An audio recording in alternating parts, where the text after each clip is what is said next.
my little brother's studio up here in L.A. Yeah, we're both on the Okay. road, so to speak. Yep. I don't know. Bill might have slept us tonight. Yeah, pun I, intended. well done. Well done. So, I don't think Bill's gonna sleep on us. He won't sleep on us for at least till like 9:30, 10 o'clock. But I think he'll probably join us. yeah. Once again, it does seem like our MLB skills. I don't even want to talk baseball tonight, man. We can skip over baseball tonight, as far as I'm concerned. Now, see, all this time, let's talk to baseball. I Let's talk know. to baseball. I begged you for months to talk That- baseball, only to show that I might not know as much as I thought I knew. Right? hey, but very interesting year. Yeah. I was now. I think everyone has to be surprised at the Braves. Yep. I mean, come on. Yeah. No one thought, at least, I mean, 3-1. But I mean, the Giants won 110 games or something. The Dodgers are the defending champs, and yet we and they all won slept on the Braves. and they won 100 and what, Yeah, 608, something exactly, like. exactly. We all slept on the Braves. If somebody said not from Georgia, said they called the Braves, I don't know that I trust them. I don't know that I trust them. And it really makes me kind of like feel foolish because I've been on the Braves bandwagon for years, and now all of a Yeah, sudden, as soon as I drop off, right. here they come. It's like, Yeah. Now okay. that being said, I might as well keep being foolish since I've been a clown for 2 weeks in this baseball playoffs. I'm gonna go ahead and step all the way. I'm going straight Thelma and Louise. I'm driving directly off the cliff. I still think the Dodgers are gonna win the series. Okay, all right. Well, I'm going straight Thelma and Louise, despite data and evidence and common sense and Bill Carroll, that sweet tie. I'm still picking the Dodgers to win the series. I'm going all craziness. Bill, I want you to know, I did, I got my little digs in before you got Yeah, here. he I, snuck one in under the bell. I thought you had slept on us again, but, but I, anyway. I told him you'd make it. I told him you wouldn't fall No, asleep I for at my least 2 more email because hours. I didn't see the link until Yeah. 8:01. No, he's right because I didn't have the right link either. So that's why I knew you were joined. I was like, Bill's looking for the link just like I was. I was looking for it. So, Bill, our base. We were talking about our baseball skills here. You guys begged me, baseball, baseball, base. And, I don't think and I ever begged you to talk No, that was baseball, just but me. That was just me. oh, okay. I'm willing to talk Yeah, Bill baseball. was okay with it, but he wasn't pressing. so, what is your impression of this NCLS series, the Braves? I mean, who'd have thought? Well, I thought I mentioned that the Braves are always dangerous. I mentioned this Yeah, before, right? I yeah. could have sworn I said this already. Mhm. We mentioned it, but when you have the Giants sitting there with 108 game wins, and you had the Dodgers sitting there with 100 and 2 games less, Mhm. and you have the Braves, a distant, not I mean a respectable distant third. We all know that the Braves had pitching, but Right. But I but mean but as I said, that's it. I mean, like you said, the Braves had pitching. You could full stop. That's all you need to say. You don't get to take your wins with you. You don't get to take your 108 wins with you into the series. It doesn't work that way. Well, we It's didn't not. pick them. You liked them. You liked their pitching, but none of us picked them. Oh no, I didn't pick, but I scared. Remember, I think I said they You scared me. scared to I think I scare said people. That's true. You did say they were scary. I agree. that. Because that's all you really need in a short series is have the better pitching. Yeah. None of the other stuff matters. But wait, do No, they no. have the better pitching? The Dodgers, I yeah. don't I know mean, if they yeah. have the better. That's the thing. I hate it because I've been wrong. So I can't keep acting like, oh, I'm a baseball expert because I've gotten every single pick wrong. But I when, don't think they have but the but best but pitching, though. and if you go down the pitching staff, the Dodgers pitching staff is certainly much more celebrated. I mean, Right. That but was two different things. Uh, That yes, doesn't make you more well, talented or more difficult to hit. right. It just The means you get The paid more and Braves more had people recognize you. that's the true. Braves have relied on their farm system, both in hitting and pitching. So yeah, that is a Right, good. especially pitching. They'll bring in the very occasional free agent, especially for a bat or things like that, or they tell me they can't, but they seem to, once again, the Rays and the Braves seem to know something that other teams don't know about finding young pitchers and developing them. Yep. I would, once again, if I'm the Yankees, whoever, find whoever it is and get that person, whatever it takes, pay them whatever it takes, because you need that person. Yep. Because pitching is everything in the postseason. I've said this before and I'll say it again. Pitching is everything. If you build your team, or especially if you build your team around hitting home runs, you're going to have trouble in the postseason against teams with really good pitching. That's why I really get mad at these teams that don't care anything about guys that can take the extra base and, run out a little nubber and stuff like that. I know that, and I'm not, I swear I'm not anti-metrics, I'm not anti-analytics. I'm very much in favor of that stuff.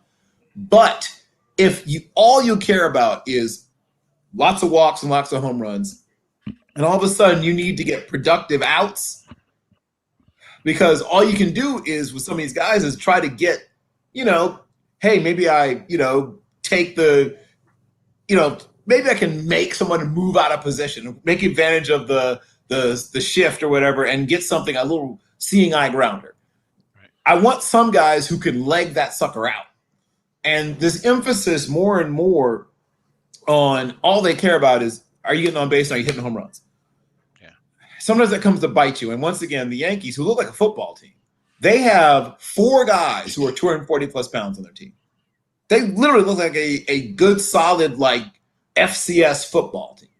Yeah. I think it's bitten them pretty hard in the butt, because manufacturing runs is something they're incapable of doing. Yeah, and I think, like you said, the biggest thing is it might sell tickets, it might keep you on ESPN, it might be popular with your fans, but there is a documented formula to beat you, and it is pitching. And that's the thing. At the end of the day, when it's only 8 teams left or only 4 teams left, somebody has pitching, and pitching will almost always beat that. That on-base percentage-driven team that Bill just described will almost always lose to a team that's got 3 really good pitchers, because in the playoffs, with the days off, like Bill said, you only need 3 good pitchers. Only need 3 good. And if you got somebody at the back end too, it's a wrap. It's a wrap. And that's not even me for me to sound like an expert, because I clearly don't know what I'm talking about. But history says that's the way it should work. Yep. Well, let's talk about that series over in that other league there, because this one here, okay, what did you have? Four grand slams in 2 games, and and then you have these last 2 games. The Astros have come from behind by or have put at least 7 runs on the board. What I think they put what was it, 7 on in the 8th or the 9th to win to tie the series at 2 apiece, and then they last night they just won handily. I mean, those last 2 It was runs. pitching. That kid Valdez dominated the game. Yep. Right? Yeah. That game was a wrap. He was up on the. I think he was a 1-hitter through like 6. Yeah. He wasn't even trying to let them be involved. Nope. And yeah, but the Astros are a team that can do all the things Bill talked about. Take the extra base. Altuve, Gurriel, Michael Brantley, Correa. They have guys on that team that will get you bases. And when you can do that, you can put up crooked numbers, without having to hit the long ball. You can manufacture runs. And that's still a good thing. If you can do it and you got a kid on the mound, his first name's Fraber or something like that. Something like that. Valdez, when he's pitching like that and you can manufacture runs, yeah. I mean, I'm not making any more predictions. I'm done with the prediction game. I don't like being embarrassed, but I kind of like the Astros. I do. I like the Braves and the kinda like the Astros. I know you like the Dodgers, but I Still like the like the Braves Dodgers. Yeah. to end up, coming out of this thing. Yeah. Yeah, so much for talking, all the scoffs about the Astros, this, that, and the other. But Yep. Like the Well, question, see, I like the mean, question I asked last week. both things can be true. They were a really well constructed, loaded team that also cheated. Both things can be true. That's true. So, That's true.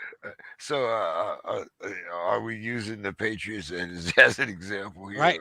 Yeah.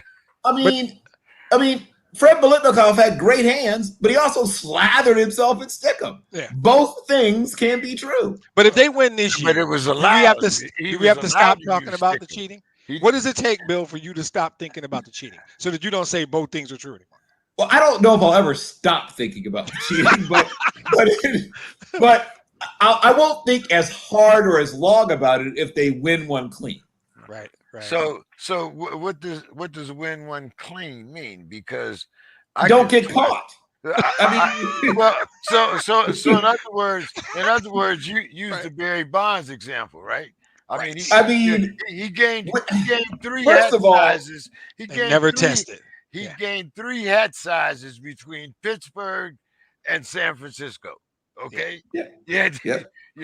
And 3 and 3 uniform sizes on the plane. Yeah. But he never tested. But he never tested negative, right? That's Or right. positive. Never had a bad test. Right. So have the Astros ever actually got caught? Yes. Oh yeah, they got caught. Yeah. Oh, they got caught bad. And then they bragged when they got caught by pointing at their jerseys where the triggers were. They played it up. Yeah, we know what they did. We know what y'all did. They got really caught. I mean, Demetrius played way more baseball and played at a higher level than I would. But I'm sure one of the things it's true in all sports, but it's truer in baseball than the other major sports. Everyone's trying to cheat in baseball. Yes. The good ones just don't get caught. The thing about baseball is everybody cheats. Really good cheaters don't get caught. We've seen cork bats and all that kind of stuff. If you ain't cheating, you ain't trying. It's literally a part of that. Who's that? It's literally. I know you have to remember. Was it my boy Sammy that fouled the ball off and it broke? Yeah, we talked about the cork bat a second ago. Yeah. I was watching the cork bat game. Yeah, that's right. I was too. That's what I'm saying. I mean, it's like it wasn't me, but I mean, he's not the only guy in baseball doing it. No, I'm not saying he was the only one, but I mean, that was just kind of a funny. The best was Albert Bell when they accused him. Albert Bell did like this. I got your cork right here. Pointed his bicep. I got your cork right here. Yep. Oh man. Okay, guys, we're having way too much fun with baseball. Let's move on a little bit here. Let's see what's next in our bag of tricks here. So you say you're in Philly tonight, Dimitri? I am in Philly. Yep. The town of my birth. Nice. Yes. The cheesesteaks were delicious. I had 2 on Tuesday and I had 1 for lunch this afternoon. They were fantastic. Now, my one question would be, did you go to those places where it was Gouda topped, or did you go to a place where and grilled onions, or did you go to a place where it was Cheese Whiz topped? No. This was Gouda. This was legit, and it was delicious. There we go. Okay, thank you. Yeah. There we go. We had a couple different ones, and they were delicious. Okay. Yeah. All right. Yeah. Gotta have an original Philly cheesesteak when you go to Philly. Yeah. Now, also, if you get a chance, pick up a hoagie while you're at it. Yes. I ate across the bridge in New Jersey last night, had a hoagie for dinner. Yep. We've covered all the bases this week. Yeah. Oh, man. So, see, you went over to Camden? Actually, no. It's a small town called Bridgeport. Oh, yeah. Okay. Literally right over the bridge. Yeah. Yeah. Right, because not everyone enjoys the garden spot of Camden. The sign said Camden, but I don't think I went far enough. I got off on that exit, but I stopped in Bridgeport. No. If you wouldn't know if you went to Camden. Yeah, you would I was just going to say, if you had got to Camden, there wouldn't have been a maybe. You would have known. Yes. Right. So here's the way that you can know if you're in Camden. Do you see a child that's too old to be wearing a filthy diaper, wearing a filthy diaper, but too young, Oh my but God. too young to still be up and by themselves on a street corner? Oh my God. Is there a tire fire? Um, is Wow. there That's the old Camden, Bill. That's the old right? The old Camden, right. That's true. that's the old I'm Camden. sure the new Camden's very different. Yes. The new Camden. Next time I cross the Commodore Barry Bridge, I will look for the new Camden. The new Camden, yes. Yes. I mean, it's only about 7 or 8 blocks of it, but it's, anyway. So let's talk a little NBA here. The NBA started its official season last night, and well, I wasn't going to, but since I'm going to talk about LeBron, I got to talk about Russ. What happened? You want to take this Is one first, Bill, or you want me to is- jump in here? Well, okay. I know we're in this era where everyone has to present instant analysis. Right now. But Right come on. now. Really? Are we doing this? Okay. A bunch of old guys got together. Somebody talked about the film Wild Hogs, The Expendables, pick any of them, right? Name the A bunch movie. of old guys get together to accomplish one last mission. Now, early on, they look terrible, right? The old guys look terrible early on in these movies when they get together for that one last score, that one last mission. They're out of practice. They're kind of rusty. There you go. Now, the other thing I'd like to mention, every place else that he's played, he's had the ball in his hands. Somebody did a study, I believe, of the minutes of basketball that are played where he's on the floor. 84 on his career, I think he has the ball 84% of the dribble moments, or we would call it the times the ball's being handled by his team previous to this year. 84% of the time the ball's in his hands. I think the ball was in his hands slightly more 27% of the time that he was on the floor. He's not Allen Houston.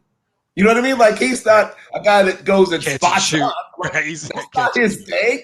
Yeah. So you're asking a guy who's done one kind of thing for his entire career to do something very different. And guess what? He's going to take a while to find out what he's... Now, they're going to figure out, oh, this is not what we should be doing with him. We should do something different. Like, oh, he should be helping out with the ball handling, right? Take some of the load off of LeBron James. Oh, he should be running those little, like, those X cuts and those little J curl cuts. And, oh, hey, posting up smaller guards. Hey, high post. At some point, they're going to realize he's not Allen Houston, right? He's not going to be that guy who's hitting corner threes. I mean, he might hit the occasional corner three, but that's a bonus. That's not his thing. That's not his magic power. Okay. So I'll grant you all that. But Russ knew what he was getting into when he came there, just like the Lakers knew what they were getting when they picked Russ.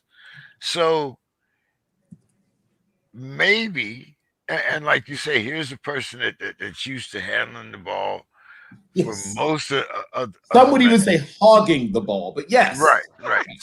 So here is he's playing on a team where the number one player is used to controlling the ball also himself. So Some would say hogging it. Yes, correct. some would say hogging it. So Demetrius, do you think that perhaps Russ would be Say it. better suited coming Say off it. the bench? Second unit. Exactly. Here's the deal. You just stole my thunder. Look, I've been eating Oots potato chips and saltwater taffy and damn tasty cakes for 4 straight days. I'm about to be bold all night. I'm giving weird, crazy ass, ridiculous projections. Let Rondo be the chief ball handler on the first unit. Let Russ play with Carmelo and Dwight on the second unit. You dominate all of the game now. Now your second unit is the best second unit potentially in the history of basketball, and that's how you win. That's it. It's that simple. You figured it out after one game, and I agree with you. It seems like an overreaction because, it is an overreaction, quite frankly, but it still can be right. As Bill said earlier, both things can be right. This can be a gross overreaction and exactly the thing to do. Move Russ to the second unit because he's right. He did not look comfortable. drifting off into the corner. And he's like, wait a minute, I'm missing something. Yeah, it's called the Rock. You always have it, right? Move him to the second unit and let Rondo be the lead ball guy. Well, LeBron and Rondo, whatever. Right. And then he and Carmelo can be the best second unit in the history of the league, right? With Dwight Howard and others. But that's the answer. And it shouldn't take them that long to figure it out. That's it. It was that simple. It took me one game to figure that out. And I'm not even I don't know nearly as much about basketball as I do about baseball. We know how that's going, right? But I think that's the answer. Yeah. Move him to the second unit. I think they'll figure it out relatively quickly. His ego is intact. His paycheck is intact. So he'll be fine. Now, the paycheck I will agree with, but Bill, is his ego intact leading the second unit, even if it is the second unit of the Lakers? Well, I mean, it wouldn't be second unit all the time. You're going to shake up the roster sometimes. There'll be times when you'll open with your small ball team, and he's basically playing small forward-ish, Yep. Right? I mean, very few teams trot out the same roster every night nowadays anyway. It's not 1963. Teams mess with their rosters all the time. I mean, that's one of the things that that Popovich is famous / infamous for, right? It's like people used to joke that he'd like, what's tonight's roster, right? Yeah. Not that you have to go that bad with it, but yes, there'll be times you'll get to start sometimes. But I wholeheartedly agree. You're talking about getting the most. Once again, this is an old team that looked at its roster and said, "Let's get older," which is a bold approach. As you talk about boldness, Demetrius. Yeah. They said, "Know what this team needs? More guys over 30." All right. So, right. Yeah, like a fine cheese. Right. They're hoping. Exactly. You guys are on the same page. They're hoping age to perfection. But when you do that, one of the things that's helpful is to find ways for guys to get more impact with less mileage, right? With less having to run and jump, play defense, all this stuff. How can I get the most out of this guy without him having to play as many high leverage, I guess is the term people like to use, minutes?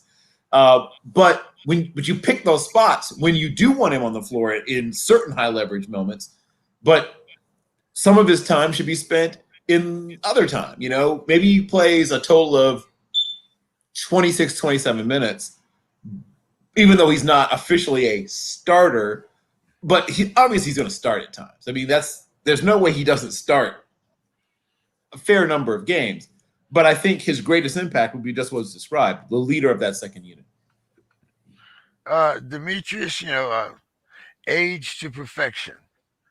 Limburger or French champagne? Hot, sticky Limburger, of course.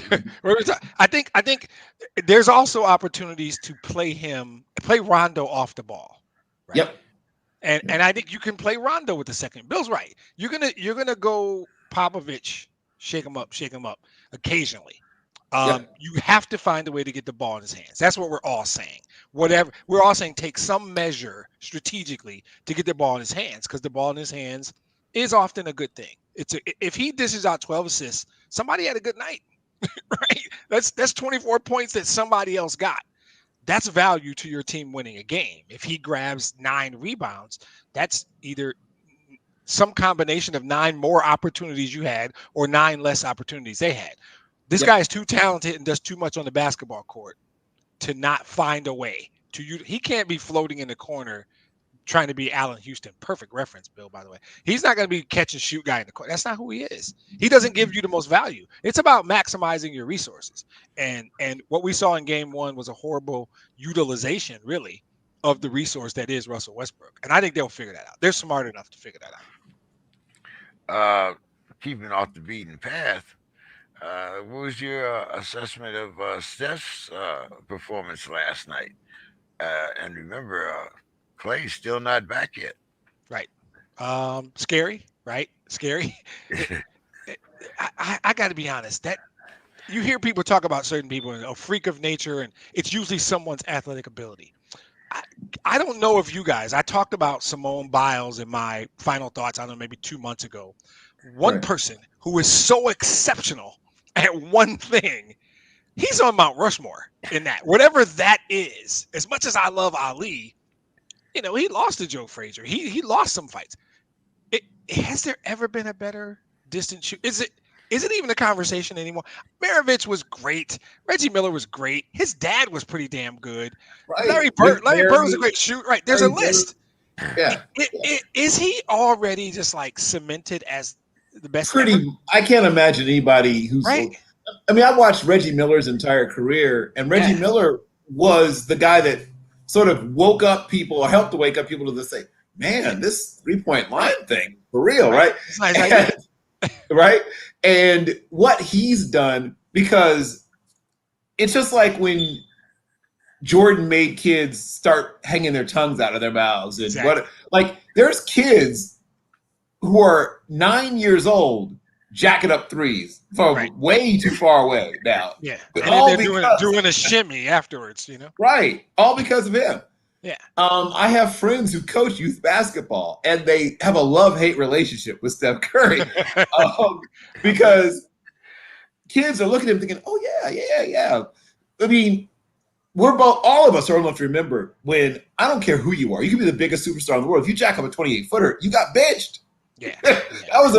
You had to fight two teammates on the way back to the bench, right? That was an automatic benching. Not even super long ago, right? I'm not talking about 50 years ago. I mean, Jordan didn't jack up 28-footers. You know what I mean? Like, he was considered the greatest player of his time, and a 28-footer meant something went wrong. Right. Oh my God, the shot clock's running out, right? I mean, that's what it was. Reggie Miller quoted a stat that said in 1986 when he was drafted, along with Kenny Smith, and there are guys like Dale Ellis and Craig Hodges. These guys are in the league. The average Freddie Brown, average 3-pointers by a team in 1987 was 5. 5 per game. Now it is in the mid-30s. 34 per game per team. Right? You talk about a guy impacting a game, like the way a game is played. And it was guys like Reggie, and they changed it. He is it's hard for me to describe. I don't even think I'm a fan. He plays way out in San Francisco. I don't get to see him that much. I don't like some of his antics. I cannot deny that if you just say that person does this, is there anybody who does whatever they do better than that guy doing what he does? I don't know who it is. Like I still think Simone Biles is a ridiculous next level. They're on a Mount Rushmore of the greatest. You can debate stuff. You could debate if Tiger Woods is the greatest golfer or Jack Nicklaus. You could debate Ali and some others. You could debate Brady. I don't know that you could debate the greatest distance shooter. I won't even say 3-point because he shoots from half court sometimes, or should be a 4-pointer, right? The greatest distance shooter of all time might be a wrap. That discussion might be over. I don't know who you'd even put up. I mean, like there's. I don't either. I can't think of anybody. Right, as I'm saying, I can't even think of like a legitimate argument to be made. Yeah. The young man is, it's ridiculous. And I wanted to say, this is something that can't be taught, but I inherited. Parts of it can, but inherited maybe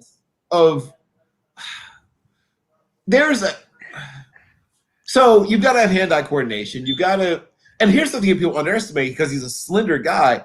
He's got to be really strong for his size because he does it with a completely natural motion. He's not heaving the ball. It's his completely natural jumper motion, and he's 40-something feet away from the basket. The guys like Patrick Mahomes, does he even look any? Sometimes, I mean, I don't even try with that dude anymore. It's God. I'm done. It's God. That was God. God did that. He's never done it again. He might never do it again. That was God. That was. I'm not giving Dale and Mrs. Curry any credit. Y'all did what y'all had to do, and I appreciate it. She carried him for 9 months. That was God. God made Steph Curry. Sorry. He works hard and he practices, blah, blah, blah. I'm sure Aisha feeds him well. That's God. Sorry. I'm going God on that one. Well, LeBron says that he feels bad when he plays low minutes. I believe the exact thing is that he feels worse when Worse. he plays low minutes. And Bill, we've already mentioned about the age of the team, Yeah, yeah, and we've already seen his minutes decrease. So. yeah. Do you think that perhaps what he's really saying is that I need as many minutes as I can to break Kareem's record? Well, I mean, I don't think it's even so much that, though. I think that's somewhere in the mix. I mean, we talked about this. He's a junkie. He's a hype. He wants the ball in his hands all the time, and he's sitting on the bench. He can't have the ball in his hands. Yeah. I mean, it's that simple. LeBron James, by the time he was 12, knew he was going to play professional basketball, right? Yeah. And by the time he was 14, I knew he was going to play professional basketball, right? Right? Think about this. Yeah. That if he knew by 12 and I knew by 14, think of what has gone into his whole life. How much of his life has been poured into this, right? Right. He's a loving family man and whatever. Yeah, I mean, but he's a hype. He is addicted. He is used to having the ball in his hands all the time, right? Which is, like I said, we talked about the dueling addictions that they have now, having brought both him and Westbrook. But and when he's sitting on the bench, the whole time he's thinking, I should be out there. I should be out there. I mean, like, that's all this going through his mind the whole time. But my legs hurt, my back hurts, whatever, but I should be out there, right? Yeah. So what has to happen, and this is why you have coaches, right? Even though we talk about LeBron as basically being part of management and everything, but this is why you have coaches. Coaches have to intervene sometimes, right? Coaches have to say, no, you are going to sit for a couple minutes. Then you can go back out there and do your LeBron James thing. Just as coaches have to sometimes say to a player, yeah, I know you might be able to play this injury, but you shouldn't. Coaches have to make these decisions because if you leave it to players, they'll play, right? This has been distributed to us, even when they shouldn't. They'll go out and play. They'll play more minutes than they should. They will do all kinds of things. If you just say, yeah, it's up to you, Yeah. right? You need coaches. Right. And here's the thing, though, and Bill described. I'm gonna take it a little further. What Bill called the LeBron James, go do your LeBron James thing. Think about this. I'm gonna go with never. Possibly when he was, I don't know, 5 or 6. There has never been a moment when LeBron James was involved in a basketball game where LeBron James didn't think, when LeBron James didn't know, I am No. the best person out here. I give us the best chance of winning. Nobody's better than me. Ever. He's never had to think, yeah, I should let Johnny play. Johnny sucks compared to me, right? And he doesn't care about coaches. He doesn't care about biology, right? He doesn't care about hamstrings or ligaments or father time. LeBron James has never, he can't even process the idea that he's not the best player in the game, no matter where the game is, who's playing, all-star game, Olympic, doesn't care. Every moment of his life, when he's been involved in a competitive basketball game, he has known I'm the best player. How is that dude supposed to say, yeah, I'll sit down for a while? He doesn't even understand that as a concept. It's like me turning down a donut. That shit ain't never going to happen. Ever. LeBron doesn't know how to do that. He doesn't. So you can't ask this man who, since he's 5 or 6, has built, and it is part of what has made him in the conversation for greatest ever, is that level of confidence, that level of you can call it ego if you want, but it is supported by a ridiculous amount of talent, right? And data that he can look back and go, oh yeah, I got all these rings and I got all these accolades and I got all this talent. Oh yeah, my knee hurts. I've played with my knee hurting before. I remember that high school game at St. Vincent St. Mary when I played with a torn hamstring and we still wanted to stay tight. He can reference all the times he's played hurt. When you're 25 and you're hurt, you can play through it. Right? When you're 27 and you got an ankle sprain, you can play through it. When you're damn near 40, those things are different. To Bill's point, he needs some other external person to say it's okay that you're not that LeBron James. This LeBron James is still really good, but we need to treat that guy differently than the other LeBron James. And I don't think his mind has the ability to differentiate. Certainly not because of fatigue or any nonsense like that.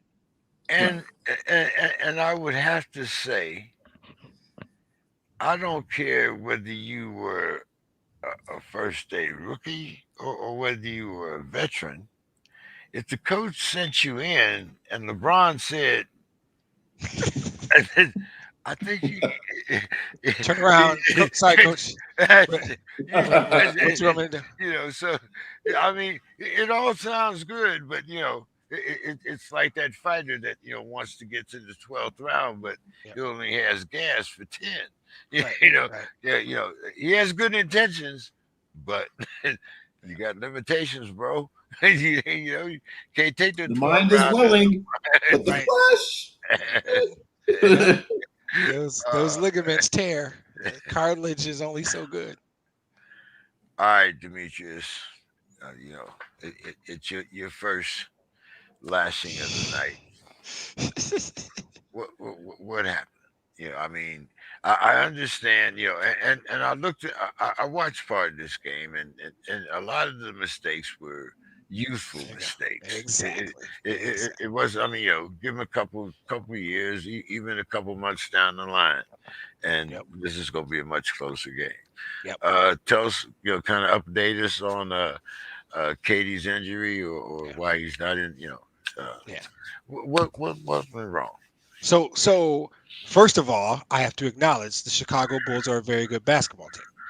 They made some 31. smart. They made some smart They made some smart moves, and right, Levine dropped what he dropped. That's a good basketball team. But this is what the season is going to look like for my Pistons. They're good enough to compete with anybody.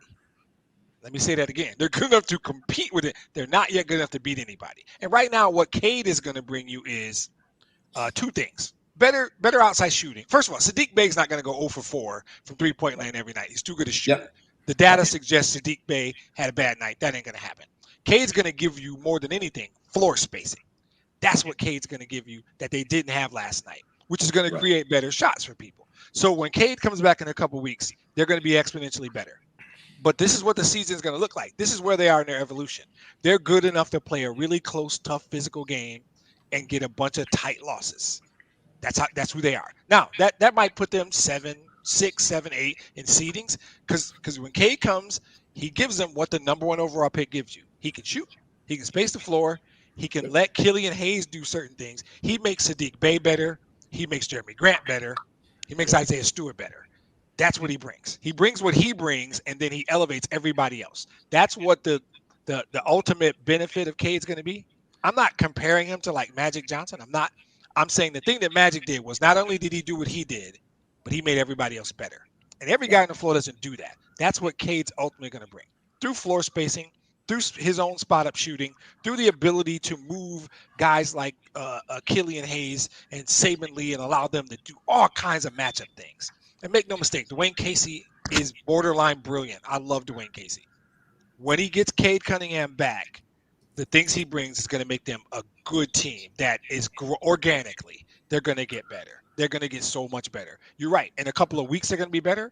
In 4 months, they're going to be the team nobody wants to play. And if they sneak into the playoffs, they're that team that everybody's teams up top are going to be tanking games to avoid them. That's how good I think this young, talented team is, particularly on offense. They played well defensively last night, too. Offensively, they missed shots, and they didn't have the floor spacing they needed. And that's going to happen sometimes. I'm still super excited about this team. Cade is going to bring a lot. He's the number 1 overall pick for a reason, and he didn't play last night. When he comes back, that's a better basketball team. Yep. Now, what is his injury and what is the status, so forth and so on? It's a leg injury. I want to say ankle, but then I heard something that said knee, but I think that was a mistake. I feel like it's his ankle, and he's been battling it the entire preseason. Didn't play in the preseason, and they've admitted they're being super cautious, and that's the right thing to do. Why put him out there too soon? He's a number 1 overall pick. This is a process. I hate to steal that word, especially since I'm in Philadelphia. This is a process, though, and the Pistons are. Troy Weaver nailed last year's draft. And obviously with the number 1 pick, and I like Luka Garza, I think they did well in this year's draft. And there was Jeremy Grant was a great signing last year. Josh Jackson was a really good signing. Kelly Olynyk was a good signing this year. He's doing everything right. If you look at this team the way you should, which is how is he constructing this team? The foundation of this team are first and second year players. like the bulk of the rotation outside of Grant, Josh Jackson, and Olynyk, the other 6 players in this 10-man rotation, first and second year guys, and they're all legitimately good players. Isaiah Stewart is just under the radar. People have no idea how good Isaiah Stewart is. People need to watch the Pistons and we call him Beef Stew. That's his nickname. People need to watch Isaiah Stewart. And Sadiq Bey is just a shooter. He was born to shoot. He's not Steph, but he's a shooter. He was at Connecticut, if I'm not mistaken. Villanova, I think. But they built this team well, and I think his ankle is almost right. Yeah, it's his ankle. His ankle's almost right, and when he gets back, you're going to see a marked improvement in this team offensively. And they just had a bad night offensively last night. And if you play NBA fantasy basketball, they're very cheap pickups, and you can, I have Stewart on a couple late. Yeah, people are sleeping on him, and you should not. Well, for right now, he's on the bench, and hey, he's like one of those guys that Bill talks about. He's on the shelf for later. I don't know if there's any keeper leagues in the NBA. I know there are some dynasty leagues in NBA fantasy, but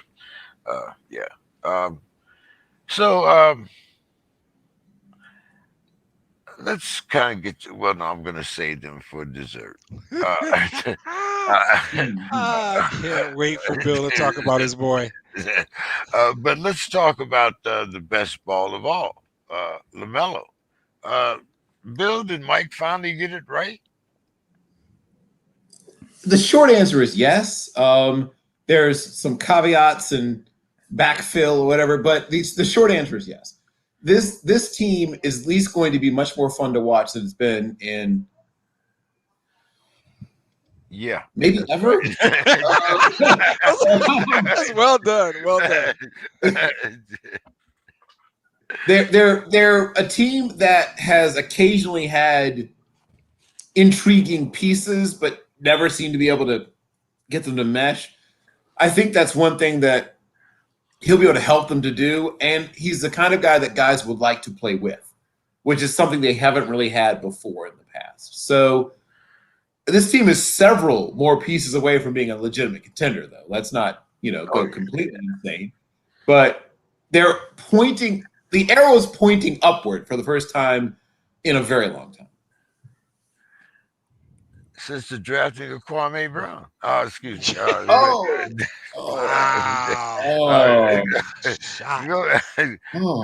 Demetrius, what's your thoughts on the talent and of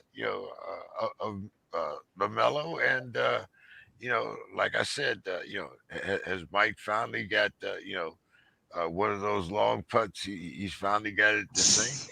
Yeah. So here's the thing: I was born and raised 60 miles north of Detroit, Michigan.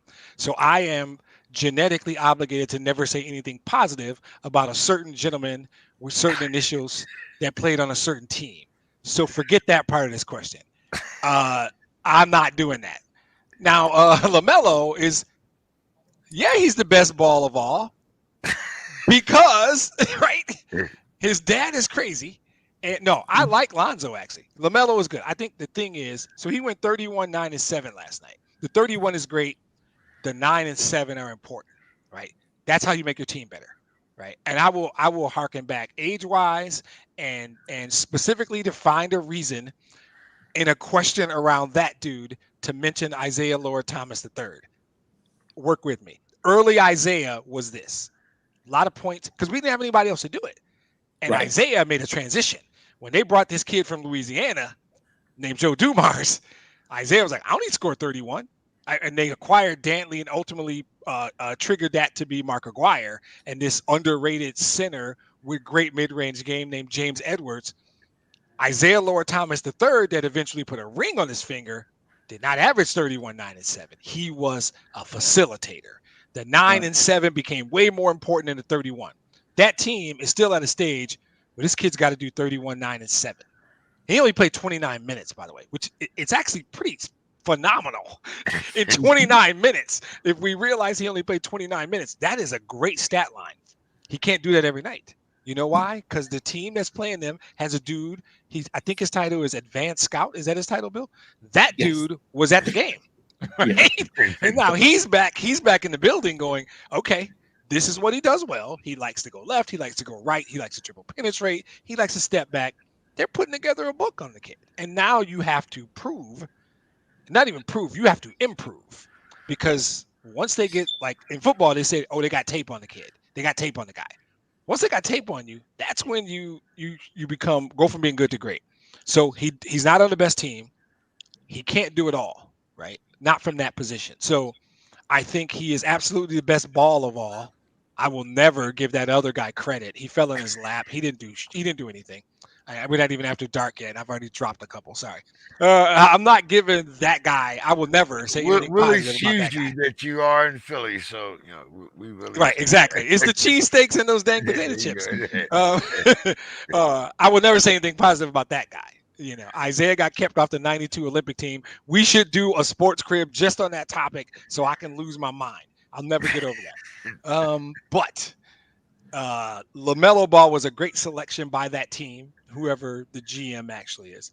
And I think he's going to be a really good player, and he's absolutely the best ball of all. So, yeah, the team, got it right. Now, I'm not complimenting that guy. The GM who made the selection, the guy who turned in the card, got it right. Okay.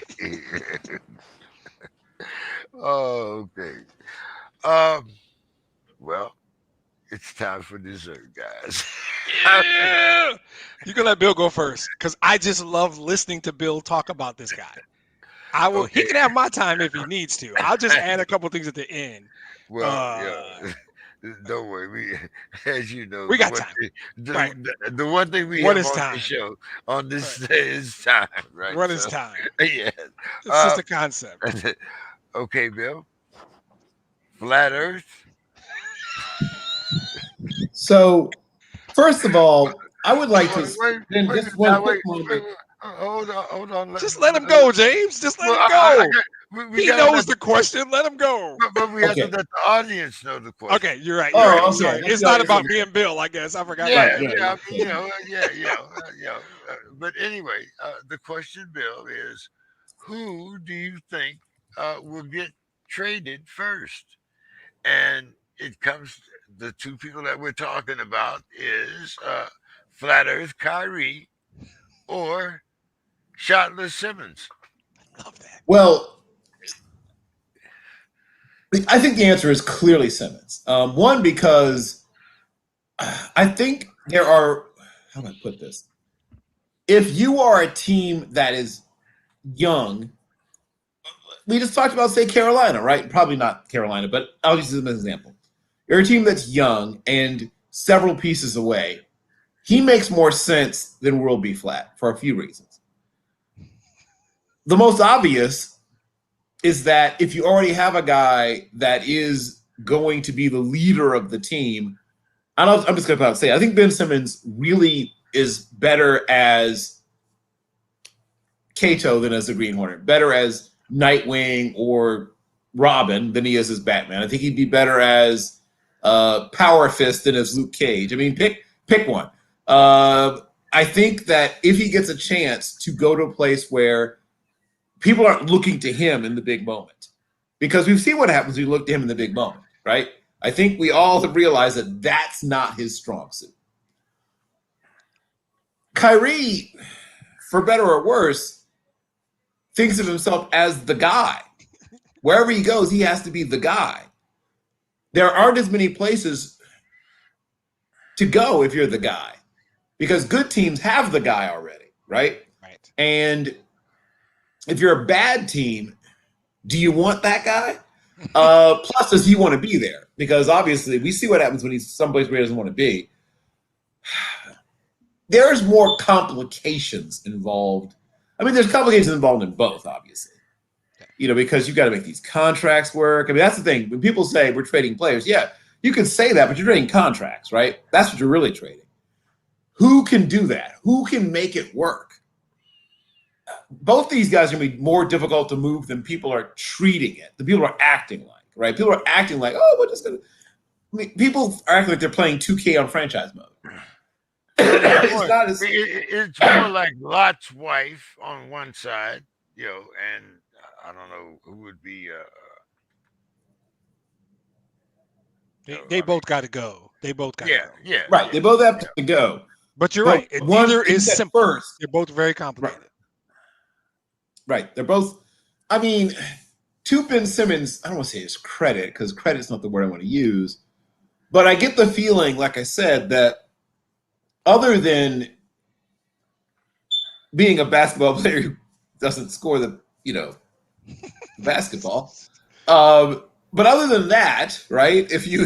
Other than that, Mrs. Lincoln, how did you enjoy the play? Right. Um, you have to somehow. I mean, everything else is all the stuff people rave about, right? Length, and effort, and athletic ability, and all that other stuff. If you go to a team where you've got scoring, right, and you have a leader, a guy who's the guy everyone turns to, and your team's pretty young, you can make it. Once again, the contract stuff has to be worked out, but you can make the other stuff work. With World B Flat, man, you've got to have a strong locker room. You've got to. There's so many things you have to have in place. So many things have to be in place. He will only go to a contender, but you have to be a contender that can deal with him. I don't know how you move him into where you move him. I mean, that's a tough one, man. Somebody's going to really earn their money, right? Whoever it is that makes that deal on both sides have earned their paychecks. Yeah. Hats off to whoever makes that deal happen. And they're both gonna happen. That's the beauty. First of all, World B Flat is still funny. I still laugh every time we say that. It still carries. Second, they both have to happen. Welcome, Don Hayes. Good to see you, buddy. Both of these guys have to be traded, but it's different reasons. And I think that Bill covered it really well. Ben Simmons has to go. His teammates don't like him. And he has effectively poisoned, sabotaged, I don't know what the right term is, any chance. There was a chance he could have stayed. He made sure it didn't happen. Because Glenn Anton Rivers doesn't deal with nonsense. And you don't show up to practice with a cell phone in your pocket, not talk to your teammates. So Ben has to go. He has some degree of talent, except for the thing Bill always points out, accurately and kind of harshly, the kid can't shoot. The one thing you need to do in basketball, he does not do. I struggle to even talk about World B. You guys know how I feel about him personally, and he's just trying to be a martyr, and I can't even do that. So I'm gonna chicken out here because I don't want to go all after dark this early in the show. Don just showed up. He doesn't need to hear me going crazy. So I'm not talking about World B. I'm gonna throw out an interesting scenario and hopefully give Bill a chance to bounce back and tell me what you too, James. You know what the perfect fit is? Philly could use a lead guard who could score. Oh my gosh. And the Lakers could use a facilitator who doesn't need his own shot. The irony is Russ for Ben is the actual trade that should be made. I don't think it'll ever happen. That's the trade. Ben would be perfect for the Lakers. He's young. He doesn't need shots. He can facilitate all these other guys. Doesn't want him. And Russ can go and be a locker room leader because Embiid is a large baby, in my opinion, but that's a whole nother topic. That's a whole other one. Yeah. He would be a great fit in that locker room. That would be the trade. So if that happens, then he has to change his nickname to the Flat Mamba, I guess. No, he's going. Wait, no, he's going. He's not going to. Right, he's going. No. Sorry, he's not going. First of all, once again, you are forgetting about the smartest man in the room, and that's Doc Rivers. And I really think that if you would come to Doc with that, I mean, it probably wouldn't be as emphatic as it would be with Kyrie, but I kind of think that it would almost be pretty close to the same reaction because Doc knows that he can't change Wes either. I think he wants to change Russ Westbrook, though. I think Doc would look at Russell Westbrook, and Doc, what he is, I've always said, is smart. And Doc would see Russ's talent and how that talent would help his team win basketball games. And no matter what people say, is he grumpy, a little aloof? I don't have the data that says Russ is bad in the locker room with his teammates. His teammates love him. His teammates love him. Kyrie's a cancer. Kyrie is a cancer who thinks the earth is flat. We can't forget that, right? He thinks the earth is flat. That's all I can say about him. Yeah, I think Doc would say, oh, yeah, Russ can come to my locker room anytime. He's that talent. Russell Westbrook is uber talented. And at the end of the day, talent trumps a whole bunch of stuff. Yep. A lot of teams deal with a lot of crap if you're good, if you're really good. But that's what we tried to say with Ben Simmons. We put up with a lot of crap because we thought, I mean, who would really think that a guy that can't shoot gets paid to play professional basketball? No, but Bill makes it even better. It's not that it's probably that he can't shoot, but way more importantly, he don't want to shoot. No, he doesn't want to shoot. He is passing up shots. Right. Here you go. He's passing up shots. I think real basketball players don't even know how to process that. Glenn Anton Rivers, it's like, wait, what? You're passing up open jumpers? Doc used to play this game. You don't pass up open jumpers. I just think he doesn't want to shoot. That's what's scary. Basketball players have never seen a shot that they didn't like. Right? Not good ones. Not real ones. Even bad ones just do that. Don, who do you think gets traded first? Flat Earth Kyrie or shotless Simmons? AKA Meta World Flat. Don doesn't care. Well, let me give a disclaimer. I know this week was opening week for NBA. Only thing I know right now about NBA is the Spurs beat Orlando. Exactly. The Spurs. That's all you should know. The Spurs are projected to win, I think, 16 games. Got one of them out of the way. No, I'm serious. And so now they got 15 more to go. You're on the right track. But so I would say the first we get traded, just from my perspective, and this goes back for several years, would be Ben Simmons. I don't know. At least you look at Kyrie and say, well, he might be kind of nutty sometimes, but he gets things done. Ben Simmons, I think, has alienated half his teammates. Oh yeah. So I'm just, I would say Ben Simmons gets traded first. Yeah. So let's judging on past records here and thinking of the Kyrie project, Don. Do you see Ben on the end of the Pop's bench? Just one second. I'm gonna turn up the volume real quick. My speakers are fucking windy. I don't think the Spurs have enough capital to make the trade. Okay, I'm just messing with that. I turned up the volume. What was the question? I just turned up the volume. I was saying, considering your record with Kyrie, what's the possibility of bringing Ben Simmons to down to San Antonio? 0 to none. You think you learned your lesson, Don? I think James is trying to audition for Saturday Night Live. So yeah, he's on fire today too. Comedian, man. Well, I mean, that's one of the teams that actually is looking for guys to jack up shots. So no, that's a place that he's not a good fit. They actually need dudes who want to shoot. There's some teams. There's an 18-year-old, I think his name Josh. He put up. He's had a good preseason for the Spurs. He's 18 years old, and last night he jacked up a three and it went in. The crowd went wild. So he's such a great prospect. I can't remember his last name right now. But I'll look it up. I'm sure Bill will give me his first name, middle name. Where his aunt went to college. Yeah. I'm assuming you mean Joshua Primo. Is that the kid you're talking about? You knew that was going to happen. We all knew that was going to happen. I didn't even bother trying. Is he a dog person? Is he a cat person? So he's like Bill might have a story about this kid. Here's the fun thing, right? So Andrew Wiggins was supposed to be like the Canadian sensation or whatever. Listen to me now and hear me later, as they used to say on Hans and Franz. This kid's going to end up being what people thought Andrew Wiggins was going to be. So the good news, he's a couple of years away because as I said, he's a baby. I mean, he's a baby. My God, he's young. But give him a couple of years. He's weighs like 189 pounds, maybe, and he's a legit 6'6". So he needs another 12 to 15 pounds, couple more years. But this guy's going to be a very good player.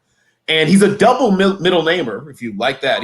He's Joshua Lincoln Alexander Primo, which isn't that beautiful? He sounds like an author of historical novels.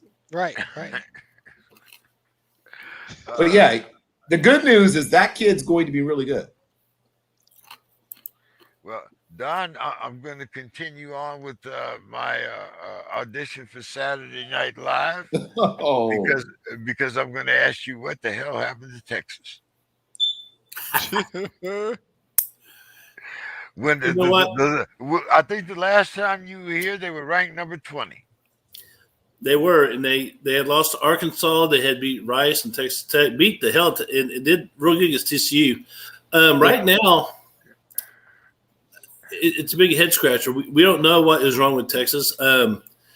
They had OU down. I mean, just beating the pulp out of OU, and they put in Kelly Williams. Stomping. Yep. Yeah, and they gave up the big lead against Oklahoma State. Yep. So have an off week this week. Maybe we can bounce back against Baylor. I will say that the Horned fans are very patient. The vibe out of Austin is Sark. Sark is still the guy. We're giving his 3 years like we did everyone else. Yeah. So, and interesting enough, recruiting is going strong. The number one quarterback in the nation, Arch Manning, was at the game. He loved it. Yep. So we lost because I like the offense. He goes, there's another Kim Newberry. He's an offensive lineman. He enjoyed himself. So those guys are committed. I think Newberry's committed to Oregon right now, but no, they're still working on him. But I mean, recruiting is looking good. We got the number 3 class if you just go by commitment. So. Despite the 2 losses to the Oklahoma schools, I think Texas is still in a good position for the future. Yeah. Bijan Robinson is still the best running back in the nation, probably the best overall. What? What? Sorry, my fault. I would say that Xavier Worthy is probably in the top 20 best players in the nation, wide receiver. He's a very impressive kid, yeah. He is. So and you finally have they finally settled on Casey Thompson, because they should. Yeah. I mean, okay, good. Casey's the dude right now. Is Bijan Robinson the best running back in the nation? I'm not sure. Yes. We should just roll past that and not even mention Kenneth Walker III. We're just gonna go right past Kenneth Walker. Walker's he's in a conversation, but he's not Bijan. Okay. We'll revisit this. We got weeks to go. Don is my guy. First of all, I love Bijan. I'd like Bijan to be a Lion. And I love Walker. I love Walker. Bijan can show up to Allen Park, Michigan tomorrow, and I'm cool with it. He can put on a jersey. That kid's going to play on Sundays, and he's going to be good. Yep. Yeah, I was a little homer there. I'm probably, if I'm honest, I got to back off and go, okay, Bijan might be better. But Kenneth Walker's going to be in New York. That Walker does better. He catches the ball a little bit better, or at least it runs better routes. I'll put it that way. Like they can send him on almost like receiver type routes. Bijan's not that kind of receiver yet. He can catch the ball, but he's catching the ball like a running back, right? He can do angle routes and flat routes, but he's not running those receiver routes. I watched Kenneth Walker with my own 2 eyes, running routes like a wide receiver. It's a what do you like kind of thing.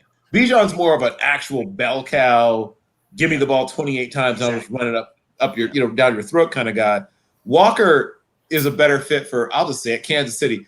No, I know you thought you liked Clyde Edwards-Helaire. You're going to prefer Kenneth Walker. Yeah, I think you're right, and I'm homering. Bijan is the best running back in the country. That's true. I can't push back on that. The question is, who's the third running back? If Bijan get 1 or 2, Here's a Well, guy. There's a couple of guys. I'm sure as we go through the season that we will Yeah, we address just that. hijacked James's Yeah, podcast. yeah. Sorry, Good Bill. for you, That's James. my fault. That's my fault. So Woo! another kind of useless question out here, because I couldn't figure out, why everybody was had all the hype, but maybe you guys can answer it because everybody seems to be hyped about the AAC. And I doubt very seriously if many people even know what the AAC stands for, other than Bill. But anyway, I do. okay, and Don. Uh, they Daryl, added they added six that's a schools. really good football conference. Also, people like they're going to win. They beat a lot. They've got some Uh, really good uh, programs. well, when I get to you, Bill, I'm going to ask you how many national titles this conference is going to win. But anyway, Well, stop looking Don, backwards Don, and start Don, looking forwards. Don, the six schools that they added, was that quantity or was that really quality? Well, one of the schools is the UTSA Roadrunners, and they are currently undefeated. Undefeated. That they are alone ranked- makes it quality. Yep. They're actually ranked higher than Texas right now. So they're the best of UT Austin, UT El Paso, UT San Antonio. They're the top UT school. So I'm going to say it's about 70% quality, maybe 30% quantity. How do I like that for my math? That is nice. I like that answer. That's a All right. comprehensive answer. But hey, UTSA, I mean, shit, we're talking about good running backs. Sincere McCormick. Sincere McCormick. That's true. Yep. And Good and call. I think the most improved quarterback in the country is their quarterback Frank Harris. Yes, Frank Harris is a badass. Yeah, I think UTSA alone. I'm gonna jump in and answer the question. Sorry, James. I know you like to direct. All But, right, go ahead. yeah, I think UAB is a solid school. I think UNC Charlotte. This is definitely quality. I agree with Don. I might go a little higher just on the strength of UTSA. UTSA alone makes this a great get because they had quietly been. I mean, they were gonna get snatched up by somebody else, right? A big boy was gonna come after them sooner or later. That's a great get just there. Florida Atlantic's fine. Like I said, I like UNC Charlotte and UAB. The get in this is I'll take the rest of you guys. I think UTSA is a school that is on the come, and they recognize that.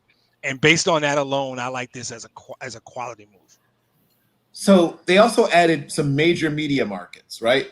I mean, because when conferences add teams, they're also thinking about how much we're adding in terms of consumer and entertainment and all these things that come along with it. Charlotte is one of the largest and one of the fastest growing large cities in America. San Antonio isn't chump change, but so the jewel in the crown in terms of football, obviously, is the Roadrunners UTSA. But the jewel in the crown in terms of adding a media marketplace is Charlotte. Nice. So they got Charlotte. some stuff, right? They got some stuff out of this deal. And I know James a nice little crack about how many national champions, but I mean, Cincinnati would handle a whole bunch of name brand programs, right? So I know people like to take shots, but think about how many name brand programs don't want any parts of Cincinnati. No parts. Yeah. They would handle almost anybody in the Pac-12 you want to name. I think they would do damage to the Big Ten. There's a couple of teams they struggle with, but the bottom 7 or 8 programs in the Big Ten will have no shot against them, right? Indiana's not bad, and they had a fairly easy time with them. There's only 1 or 2 teams in the ACC they wouldn't beat. Maybe 3 teams in the SEC. I mean, they're a better program than all but probably 6 or 7 teams in the country. Yeah. And I think your point about the media markets is not understated. They establish a footprint in Texas. They get Houston with Rice. You add North Texas and UTSA. You have a legitimate footprint in the state of Texas. And I'm not sucking up to Don. You want a footprint in the state of Texas, right? Correct. And so I think there's a lot of good reasons that this made sense. I'm gonna throw this out there just so because I want to bring it up later, but I got a lot going on at school, and so my brain is fried. But here's the bad thing about UTSA. Their coach, Jeff Traylor, is one of the hottest commodities in the country right now. Yep. Everybody wants him. Yep. So we know what's going on at LSU. We know that the Cookie Monster is gone. He's gone. Yeah. Now, up at Baylor, you have this guy named Dave Aranda. Now, he's terrific.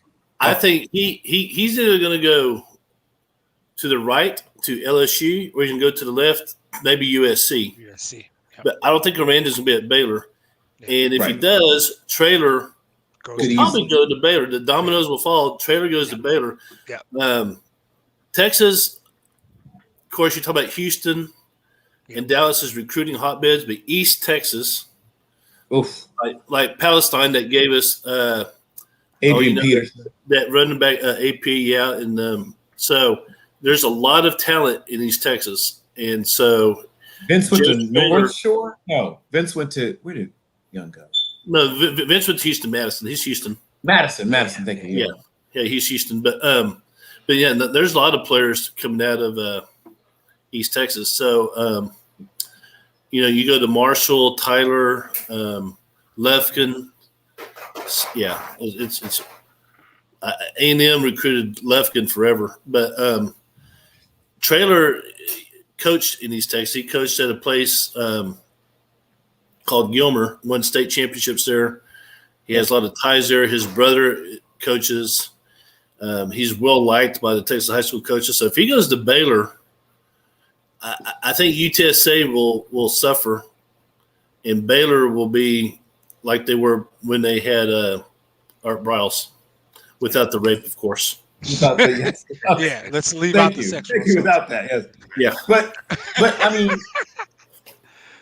everyone kept predicting that Cincinnati is going to drop off, right? Oh, when Brian Kelly leaves. Oh, when Butch Jones leaves. Oh, when Luke Fickell leaves. Right. Sometimes a program becomes a good program, right? Yeah. Some of these programs will drop off, but not all of them. Some of them will keep going upwards. It'll be interesting to see which ones do which.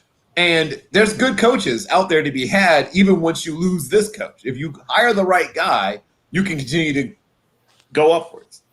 Yeah. And I think you're right. Their program's on the map now. And there are kids all over Texas who don't have the option of some of those other schools, and that would have been a fallback school. Now, when you're on ESPN every day and there's a number next to your name, there's kids like, wait a minute, I can go there and still get to the league. I can go there and be in the top 25. I can go to a Florida bowl game in January kind of thing. I think they're at a point now where I'm not saying they don't miss him. I'm saying what Bill's saying. You can find somebody else who can come in and carry the mantle. Because once the framework's there, you need a guy to support it. And I think they're there. I think that's a hot job. You're saying he's a hot coach? Guess what? I think that's a hot job too. Don, since you mentioned the name first, I'm going to give you a chance to talk about it, and that's the opening at LSU. Go Tigers. How do you think that that whole situation was handled? Should he have been able to stay and finish out the year? I mean, he's finishing out the year, right? He is finishing out the year, and he did beat two ranked teams. So, Don, your thoughts? Well, my thought is when you proposition the pregnant wife of one of your superiors, you're a dumbass.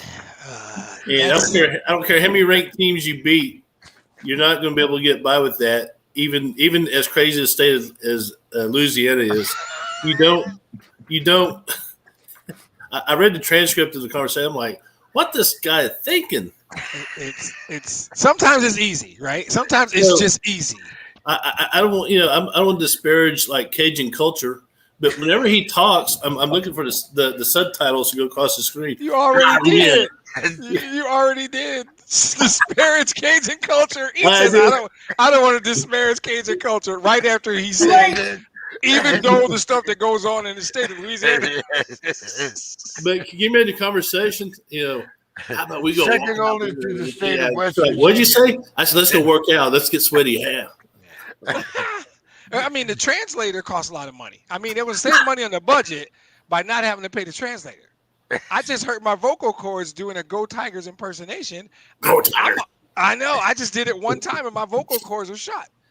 That's why they call him Cookie Monster. I mean, yeah. We'll let Bill talk about the good stuff. We just jump on the nonsense. So this Crib After Dark is gonna get pretty good. We keep talking about. Yeah, we're after dark. We're gonna stay on him. We're way after dark. Yeah, we are. We started early today, though. See, there you go, UTSA. There you go. There you go. You want to raise the program? UTSA. Yeah. What are they called again? What's their nickname? The Roadrunners, baby. Go Roadrunners. Hey, the shirt they have, it's a big woodpecker head. Great shirt. I saw and it says "Fear the Pecker." Yep. Fantastic shirt. I saw a picture of one. Especially if you hire an Orgeron, you definitely will get some mileage out of that shirt. Oh yeah. Oh yeah. I don't think you can even do that. That's just too much, right? Isn't that too far? You can't let Orgeron show up at a press conference with a shirt that says "Fear the Pecker." You can't do that. That's the best press conference ever. I'm here for it. Oh, okay. Let's see. Let's have some more fun here. I put any more fun questions up here. Let me back up before I get canceled. I like Cajun food.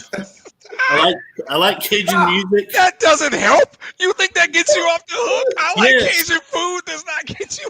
Everybody likes Cajun food. That don't get you off the hook. Crawfish etouffee and some blackened catfish and jambalaya, so rice and beans. I love all that shit. Hey, I even love accordion music. Oh wow, I love the accordion. Might get you off the hook. Some Cajun chicks are hot too. Right back in. Dive right back in the pool. Yeah. See, yeah. Okay, I've been canceled. I know. Yeah. Anything that we want to add on Mr. Orgeron before we go on to this? So he's going to land on his feet. Maybe he'll have, if he goes to not immediately, there'll be a cooling off period. Obviously, don't get me wrong, but at some point, somebody will bring him in. Either a big program will bring him in as a D coordinator, or a smaller program will bring him in as a head coach. Right?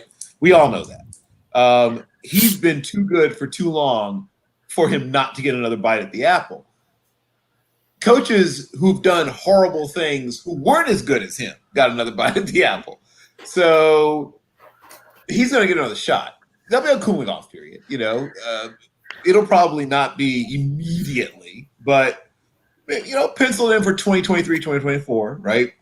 Somebody's going to, and there'll be the proper things we say. We talked to him. He told us about, how he'd refound his faith or whatever it is, right? The thing that happens that between now and then that indicates that he's a whole new person and all that good sensitivity stuff. training, blah blah blah. That too, right? You know the right. Wash, went, repeat. There's a plan for that. There's a process and a plan.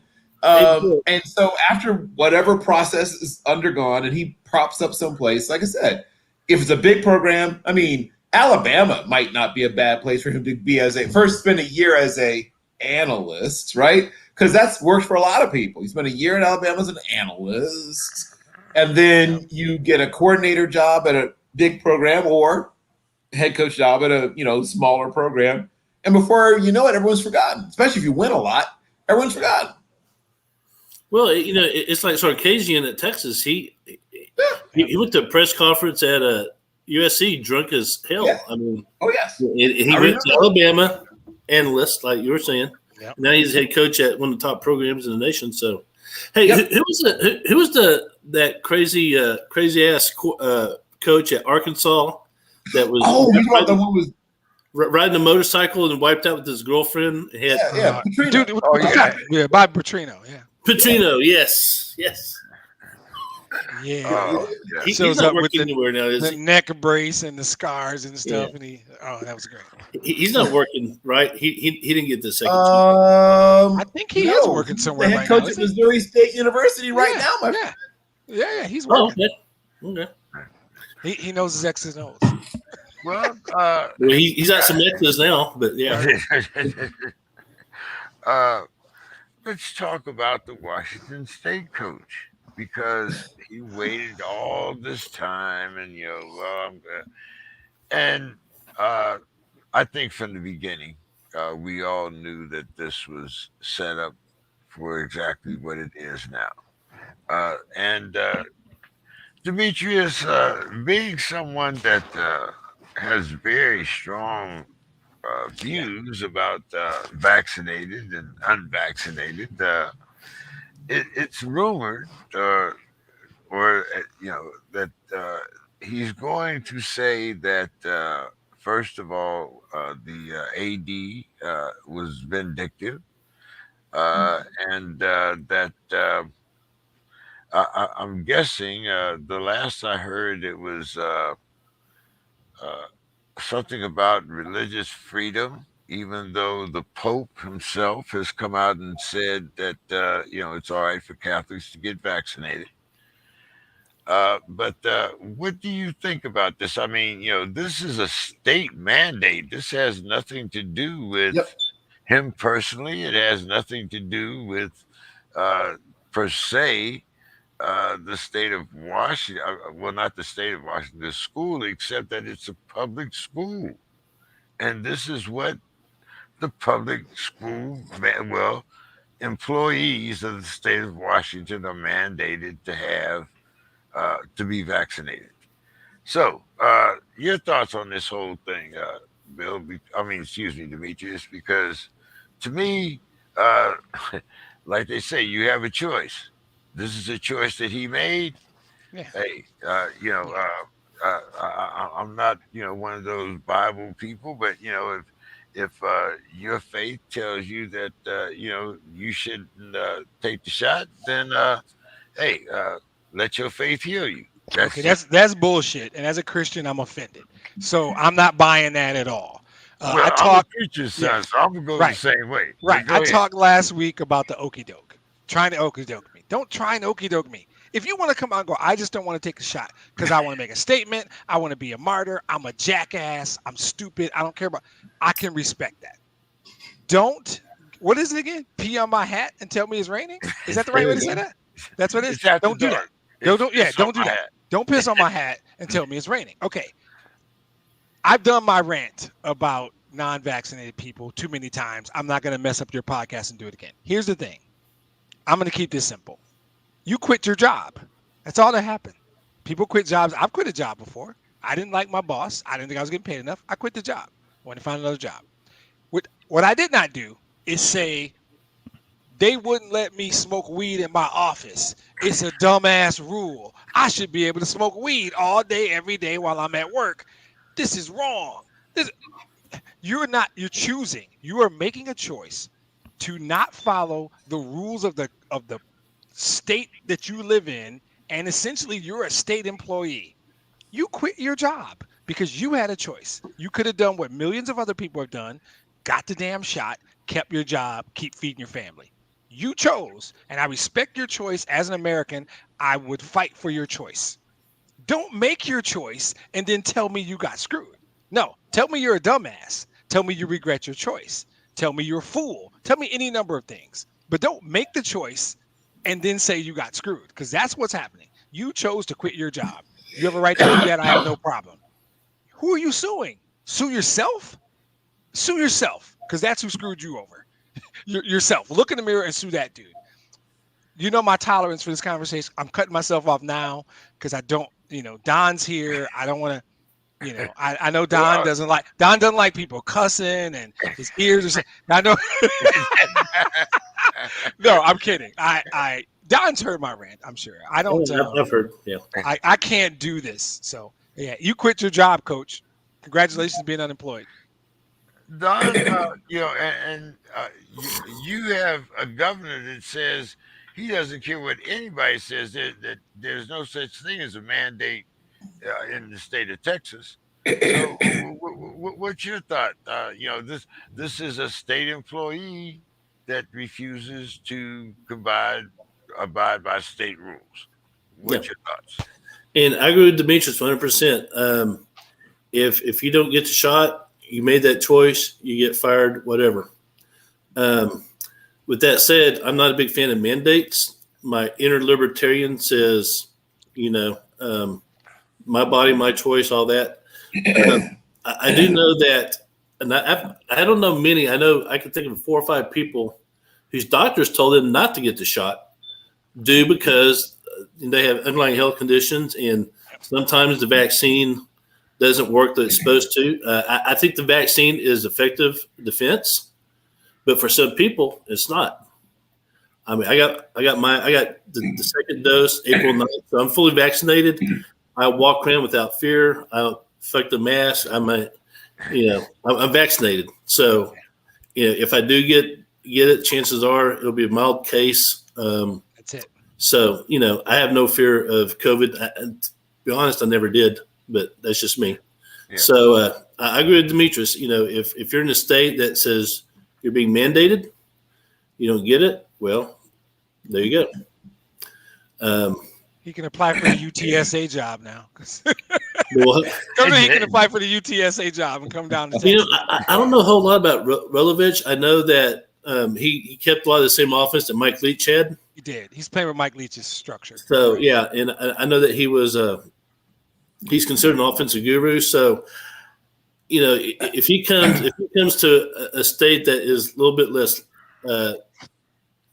less status than Washington, he could probably find a new job. I don't think he's ruined. He has not ruined his career. Yeah. Oh no. He'll get a job. I don't think he's a bad coach or anything. He just made a choice. Yeah. Right. It's nothing to do with his football coaching skills at all. Yeah. Right. He did a job before Speaking Oregon. of guys who will soon be analysts at Alabama, right? So what he runs now is a combination of the run and shoot he was raised under, right?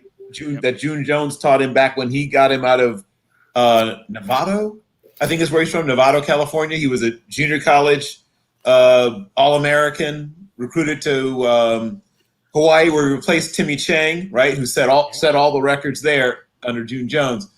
And he's combined that with the stuff he learned when he was at Nevada, where he was offensive coordinator there. So that Chris Salt pistol stuff, RPO stuff, wedded to run and shoot is what he runs now. He's an interesting dude. He brought a Britney Spears impersonator to Mountain West Media Day one year. He's had he does wacky stuff. During the pandemic, he bungee corded or taped or something, an iPhone or something to his bike helmet and rode around Pullman's campus so he could FaceTime a recruit and show him what Pullman's campus looked like because the kid couldn't fly during the pandemic. He's done a lot of wacky stuff. But he also has had a little bit of controversy at various points. College of San Francisco. That's where he went. He went to State College of San Francisco. Was the JC he went to. And in fact, he was coaching there while he was still playing arena ball.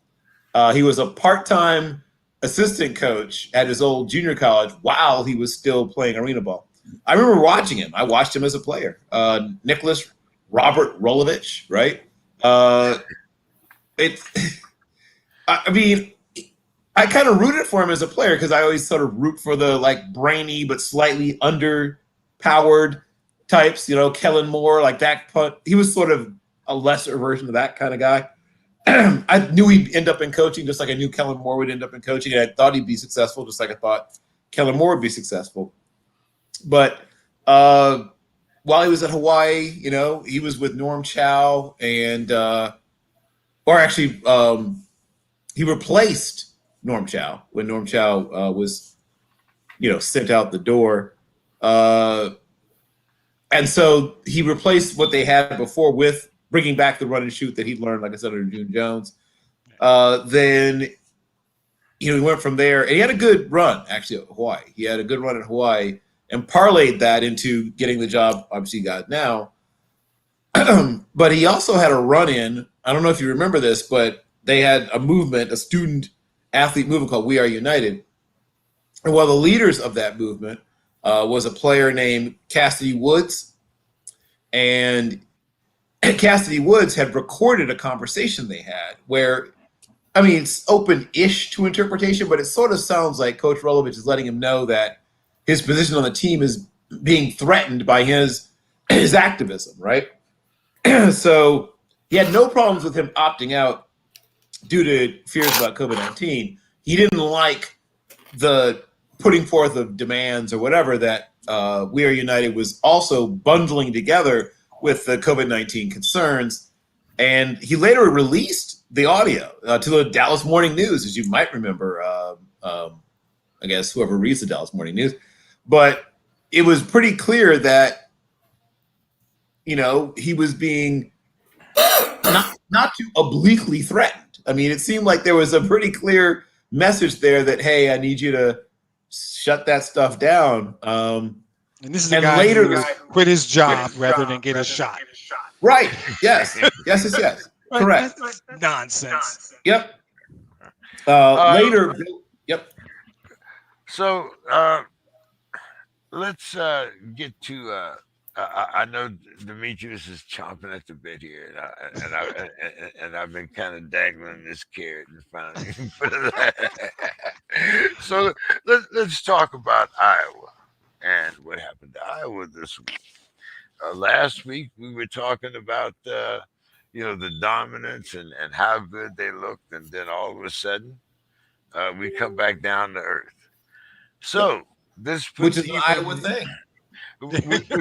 Puts even more significance to the big matchup next week between the two undefeated teams that happen to occupy the same state. Yes. So, Demetrius, does the winner of this undefeated matchup break into that top 4 category? Absolutely. I mean, now, if it's them, of course, because they get the benefit of a bunch of nonsense. They're always thought of as better than they are. Anyone who's objectively watched these games, and I'm not one of those people, the objectively part goes out of the window as it relates to me. But if you've watched both of these teams play, even if you watched us play Indiana, you know who the better team is. And it's cool. They got a business meeting in Evanston? No, it's in Ann Arbor. They got a business meeting with Northwestern Saturday. Handle your business. We'll see you at the woodshed on the 30th. We'll be waiting at the way. We're off. We'll be ready. We'll see you there. Here's the thing. I'm not blowing my team up yet. Our work is yet to be done. The Miami win was impressive. We've played well in a lot of games. Make no mistake, our schedule is the next 5 weeks, right? We got number 6, Jackass up the road, number 25, Purdue, and we still got 5, Ohio State, and 7, Penn State on our schedule. Our destiny is in our hands. Can anybody on this podcast tell me if we don't run the table, we're not in the college football playoff? There's no chance of that, right? Now then we got to go to Indy and probably beat Iowa, but I didn't. So somebody's going to come out of the East. Just think about who's in the East. 5, 6, 7, and 9 are in the same division, not the same conference, the same division. And we got to round robin each other. They've got us. They've got Penn State. They finished with Ohio State, right? Ohio State is Penn State, Purdue, who's 25, us, and then the Jackasses up the road. All 4 of these teams, Penn State's got Ohio State, Jackasses, and they finish with us. When it's all said and done, whoever is standing up is going to be a really good football team, right? I would like that jersey to be green and white. I'm okay. The expectations coming in, we've already exceeded them. I don't think we finish any worse than 10-2, right? And I'll be fine. That should put us in a New Year's Day game. It might not. Your question was November 30th at the woodshed. I fully expect us to win. Whether they come in with a loss or come in undefeated, I just think we're a better football team. I can't be objective. I won't lie to you guys. You're my friends. I'm not objective at all. I think we're a better football team, and I think we beat them. That game's in our place, and I think we're ready, and I think we beat them. If you're saying the team that wins that game, if that's 9 beating 6, maybe. But on the same day, if I'm not mistaken, 5 and 7 play. One of those guys is going to lose. So Ohio State, Penn State play the night game, I think. I think we played the noon game. You played the day game. Yeah, we're not going to get in the top 4 then. because Georgia's still going to be there. Cincinnati is still going to be there, and rightfully so. Alabama is number 4 with 1 loss. And Alabama will probably still be there. And the winner of Ohio State, Penn State, that's your 4 team. So the winner of the game at the Woodshed, unless we blow them out, if we blow them out, Right. I mean, in some ridiculous world, they blow us out. But we blow them out. I still don't think so. I think Ohio State, Penn State winner is your 4th team. Alabama, Georgia, Cincinnati, and Ohio State, Penn State winner. So my answer to your question, took me a long time to get there, is no. The winner of the game at the Woodshed is not top 4. Don, right now Alabama is at number 4 with 1 loss. Do you think that the winner of an undefeated game between Michigan and Michigan State would vault Alabama? Well, whoever wins between those two would be undefeated, and so I mean, logic would say, because I think Alabama's going to lose to Georgia too. Yeah, They're not done. They're not I'm done. not worried about Alabama. Their loss is coming. Yeah. And they're not done losing, and I wouldn't put it past them to lose to Auburn. Whoa! If Bo Nix gets hot and they can pull off, not if they were playing like just a normal team, but the fact that it's a rivalry game, the Iron Bowl. I mean, Auburn has been a pain in the ass for Nick Saban before, so it wouldn't be the first time. So I like both Michigan and Michigan State. Your thoughts here, Bill? If Michigan is doomed, Alabama is doomed for another loss, as they were saying at Georgia. But then you would have undefeated Georgia, undefeated Cincinnati, the undefeated winner between those 2 schools, and possibly Ohio State in at number 4. Your thoughts? Right. So here's the things that if you are indeed that team in East Lansing, things that you would like to see happen. You would very much like to see whatever the number 2 team in the SEC is have 2 losses, right? Yep. Because once that happens, that eliminates the chance of seeing 2 SEC teams in. Yep. You would like, right? You would prefer, it would make you happy if Cincinnati stubbed their toe.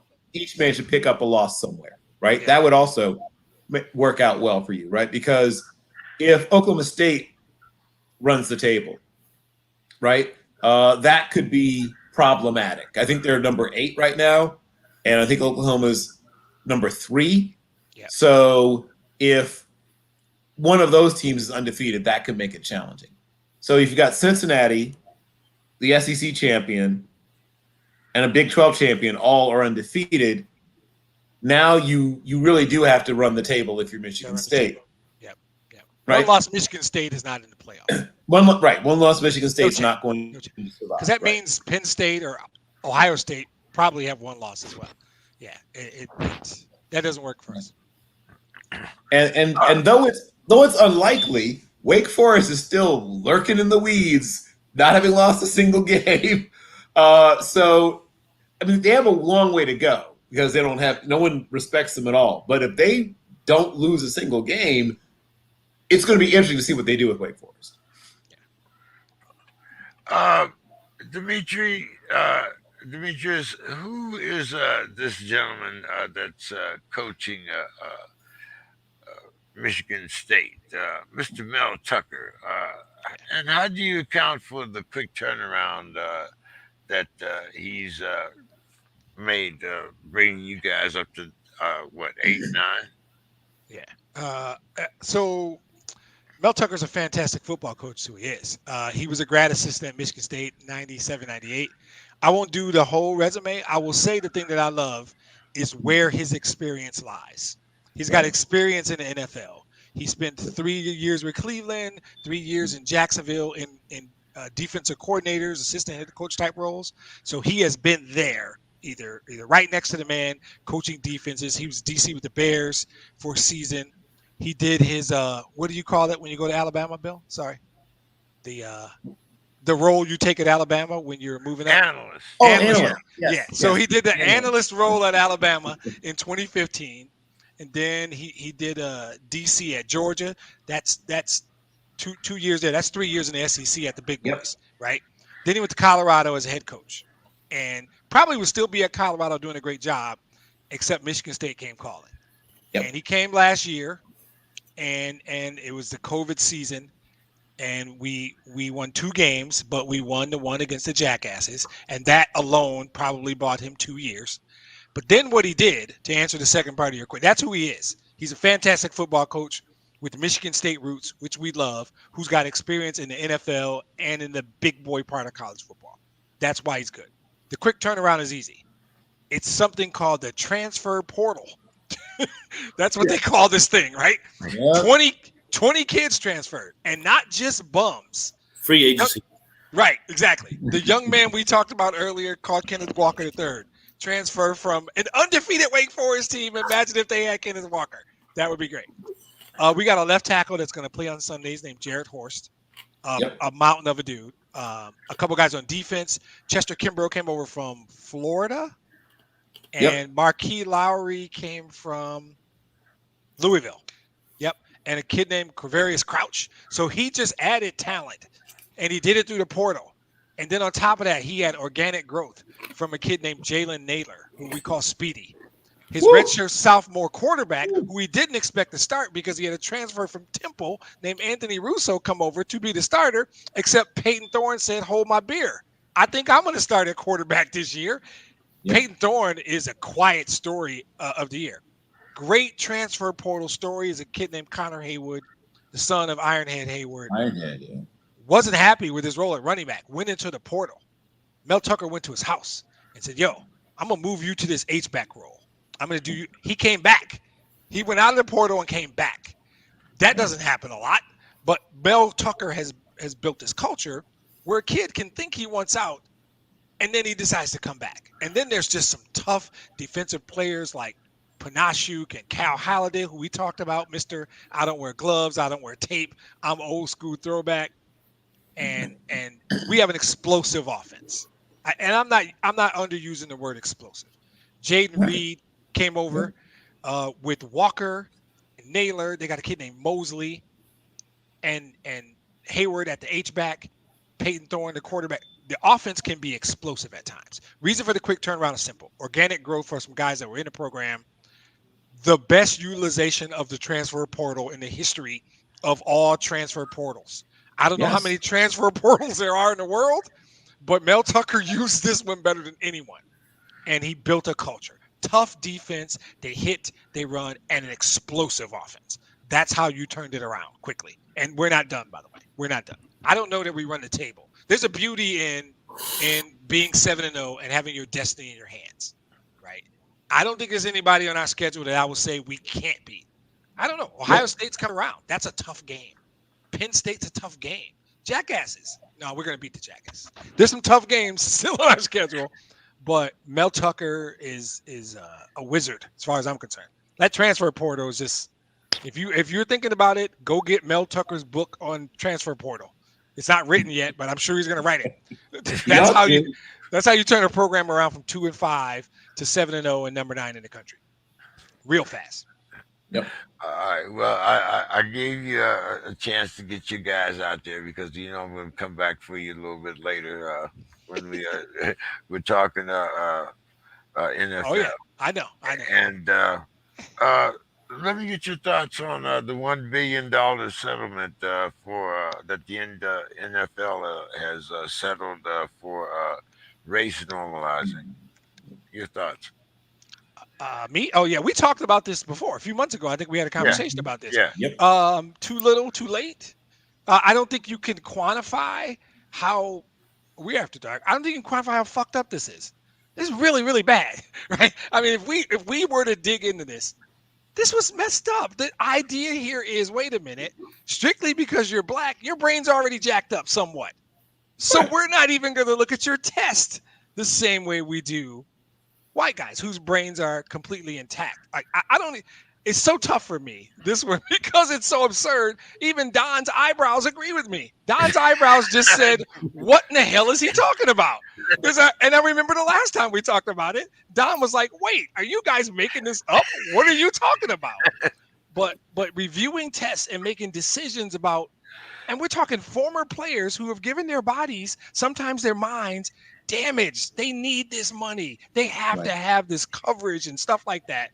And you were making a decision with this unbelievable differentiator that is exclusively saying they're black, so they're already kind of fucked up. it's I'm sorry, $1 billion is a lot of money. My feeling is, if your question is, what do I think about the settlement? Not nearly enough is my answer. As ridiculous as that sounds, when we're talking about $1 billion, not nearly enough. This was really bad. And they're trying to keep it like they want this to go away. They want this to go away more than anything. They want the Lions to go 0-17 so bad because they do not want to talk about stuff like this. This was messed up. Bill? First of all,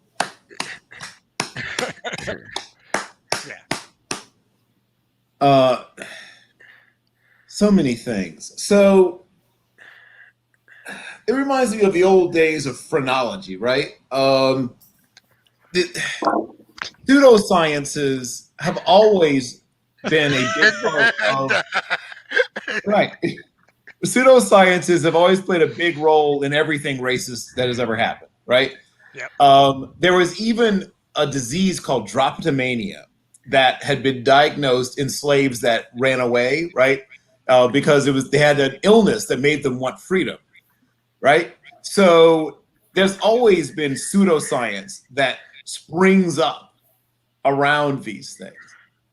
The fact is that the spread, the differentiation, the whatever it is within a racial ethnic group is always greater within the group than between the groups, right?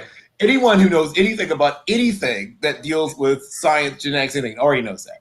So for this pseudoscience, and that's what it is, to have been promulgated and to be allowed to spread and grow and establish itself,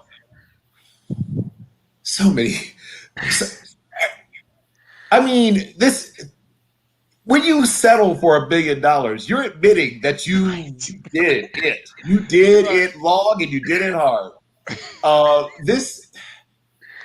They knew they had no shot. They knew they were going to lose and lose bad. Really messed up. Yeah. And it was going to look terrible. It looks terrible already, but it's going to look worse. You can't. Someone said we can't go to trial, right? We can't. Whatever the number is, we'll pay it. We can't go to trial. If we go to trial, oh my God, right? It will never live this down, and they should never live this down. Yeah. Like, I'm almost tempted to make this my final thoughts, but the fact is that everything that anyone ever believed about anything about fairness and truth and what's right, this tramples over all of that.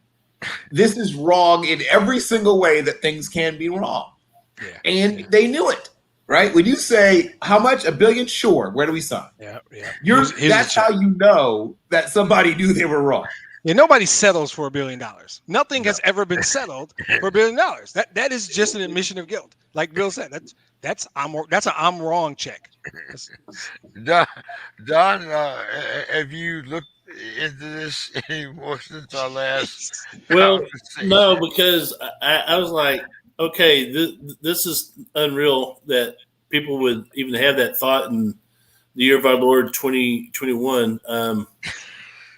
Yes.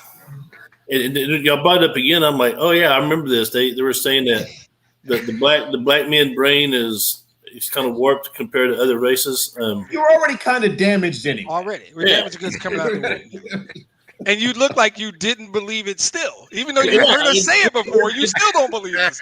It's absurd. I mean, now I'm wondering if there's someone over in China sitting there saying, the white man, his brain is damaged. Because, they look down on us. So, I mean, the human race is achieved so many great things. and then something like this happens. You're like, what? It's a head scratcher. What the hell? Yeah. I mean, what about Ed Ogeron?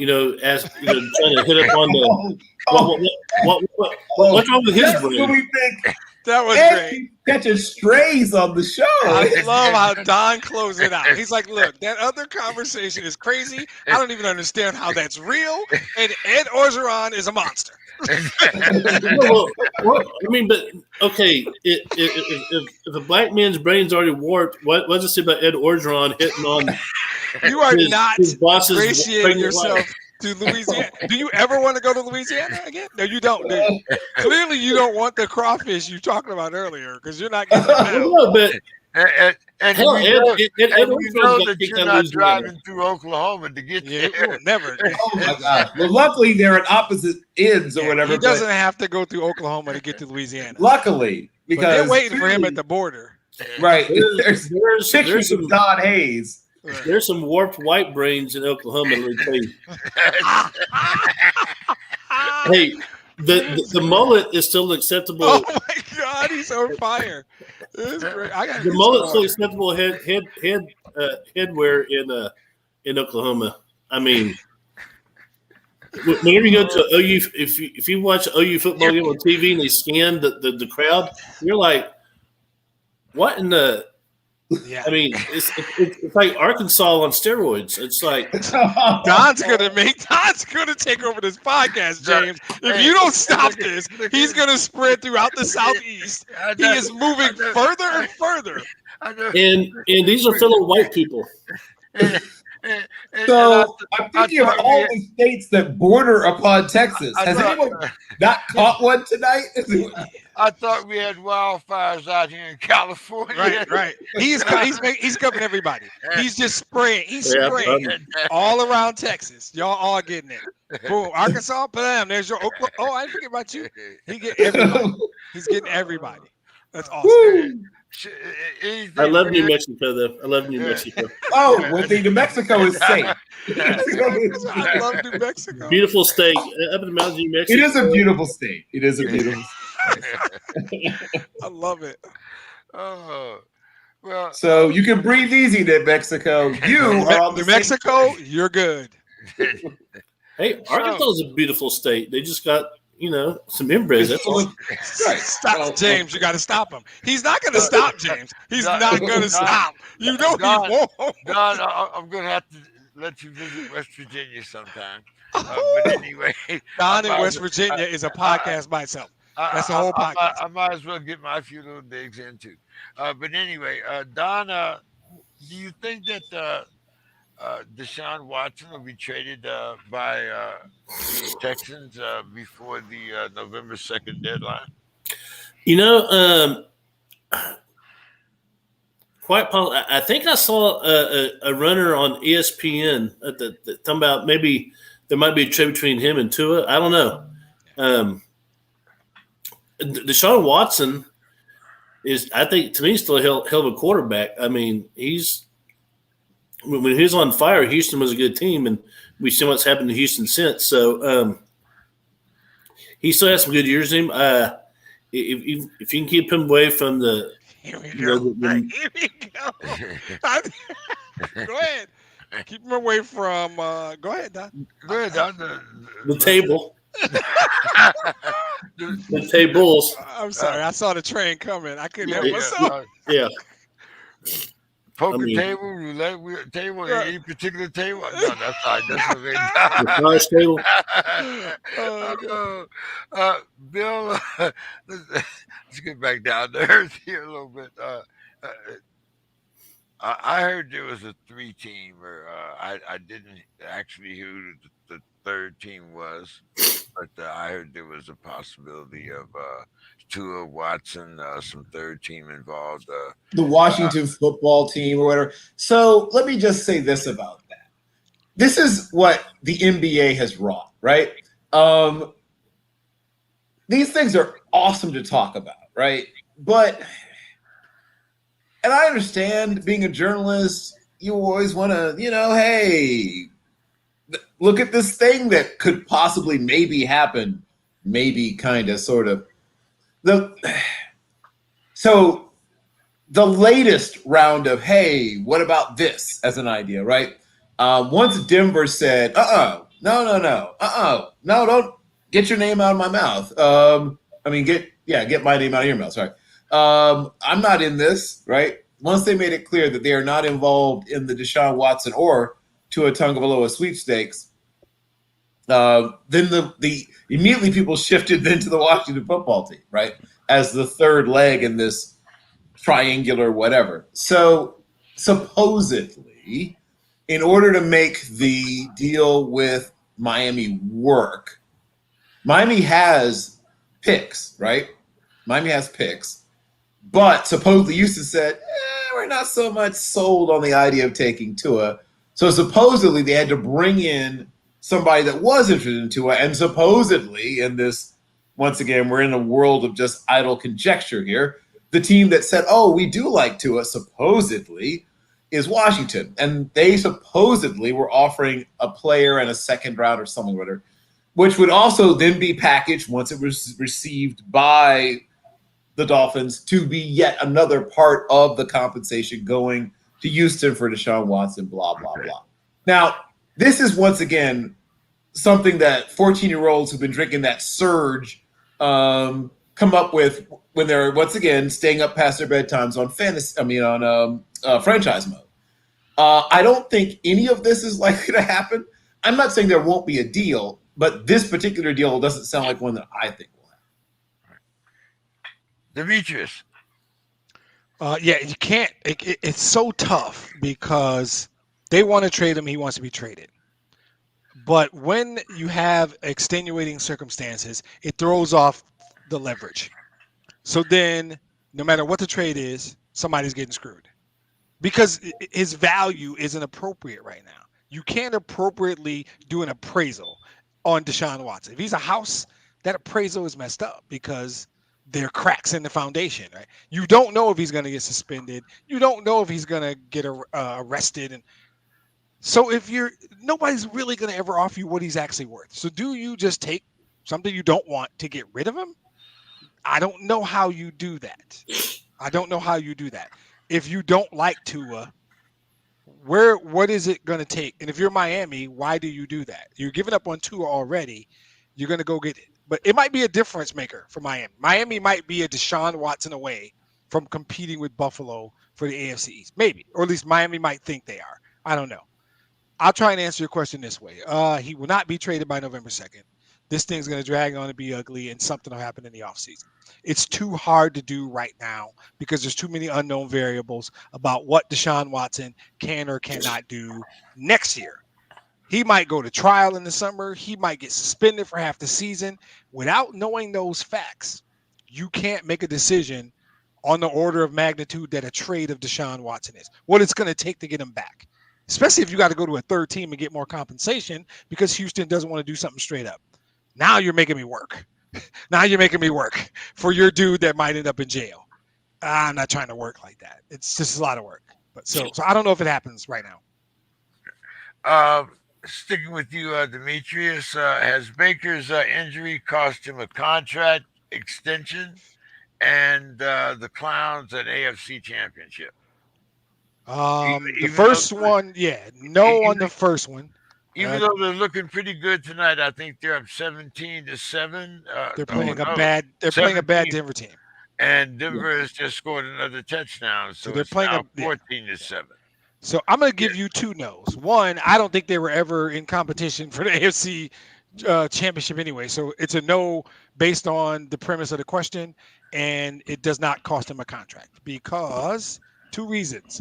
One, labrums can be sewn back together. Case in point, Matthew Stafford tore his second season. He got that thing surgically repaired and is doing damage, which we can talk about later.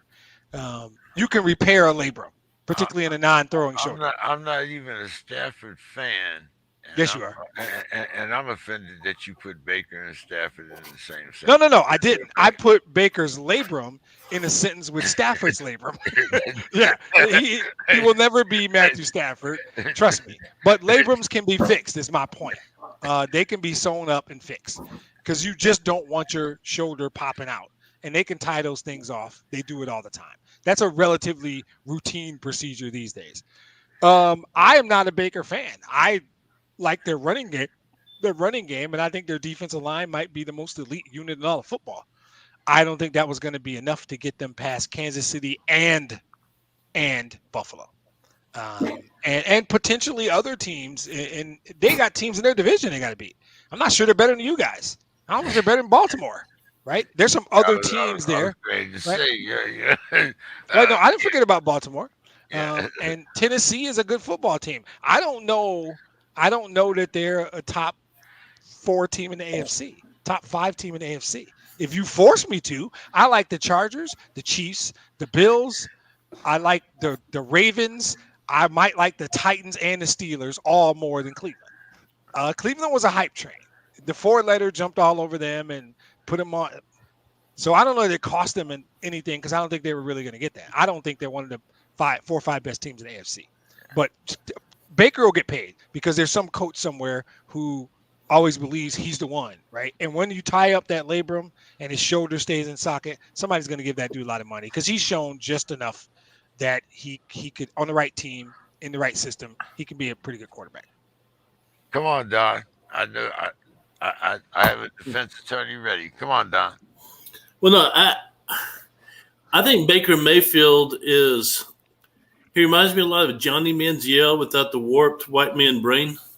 Don's on a roll tonight. Don is flat fire. Well, We've missed you. It's like a Dave Chappelle special. It is. But, if you look at the game that Baker Mayfield and Johnny Manziel had, very similar, about the same size. But Baker had a better head on his shoulders than Johnny. Johnny's probably doing meth somewhere. I don't know. But okay. But yeah, I think he's still out here in LA, I believe. Wow. I agree with Demetrius. The Browns are much improved what they've been for years, but they're still not in that elite level yet. Yeah. I'm going all in on Buffalo and KC, of course, Baltimore. Those are my 3 teams. Well, even Oakland without John Gruden. There's another. Shit. John's gonna start on John Gruden. Here we go. All righty, I'm gonna sit back and enjoy this. Go ahead, bro.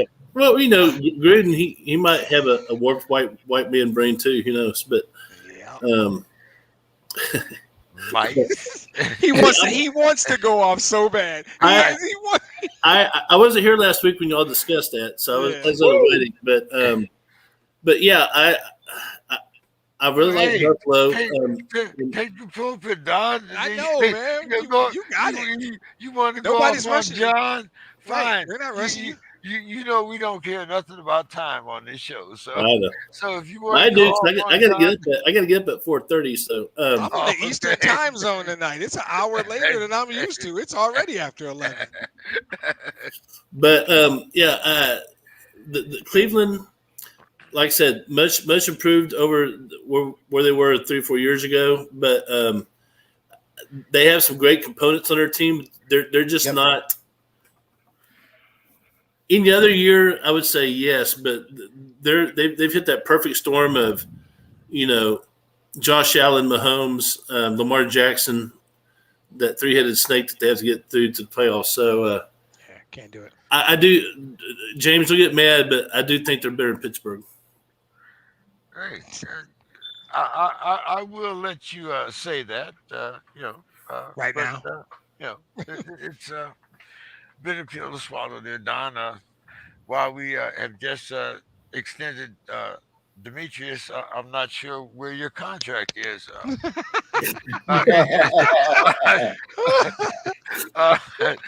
Bill, go ahead. Okay. So much just happened in the last few minutes just listening to Don, but I have nothing bad to say about any one of our particular states. I want to make that clear.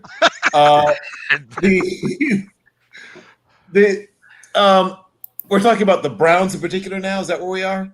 Yeah, Yes. we're talking about whether Baker missed out on his contract extension, No, he didn't miss out. and, and, He, and are the he, Browns who we thought they are?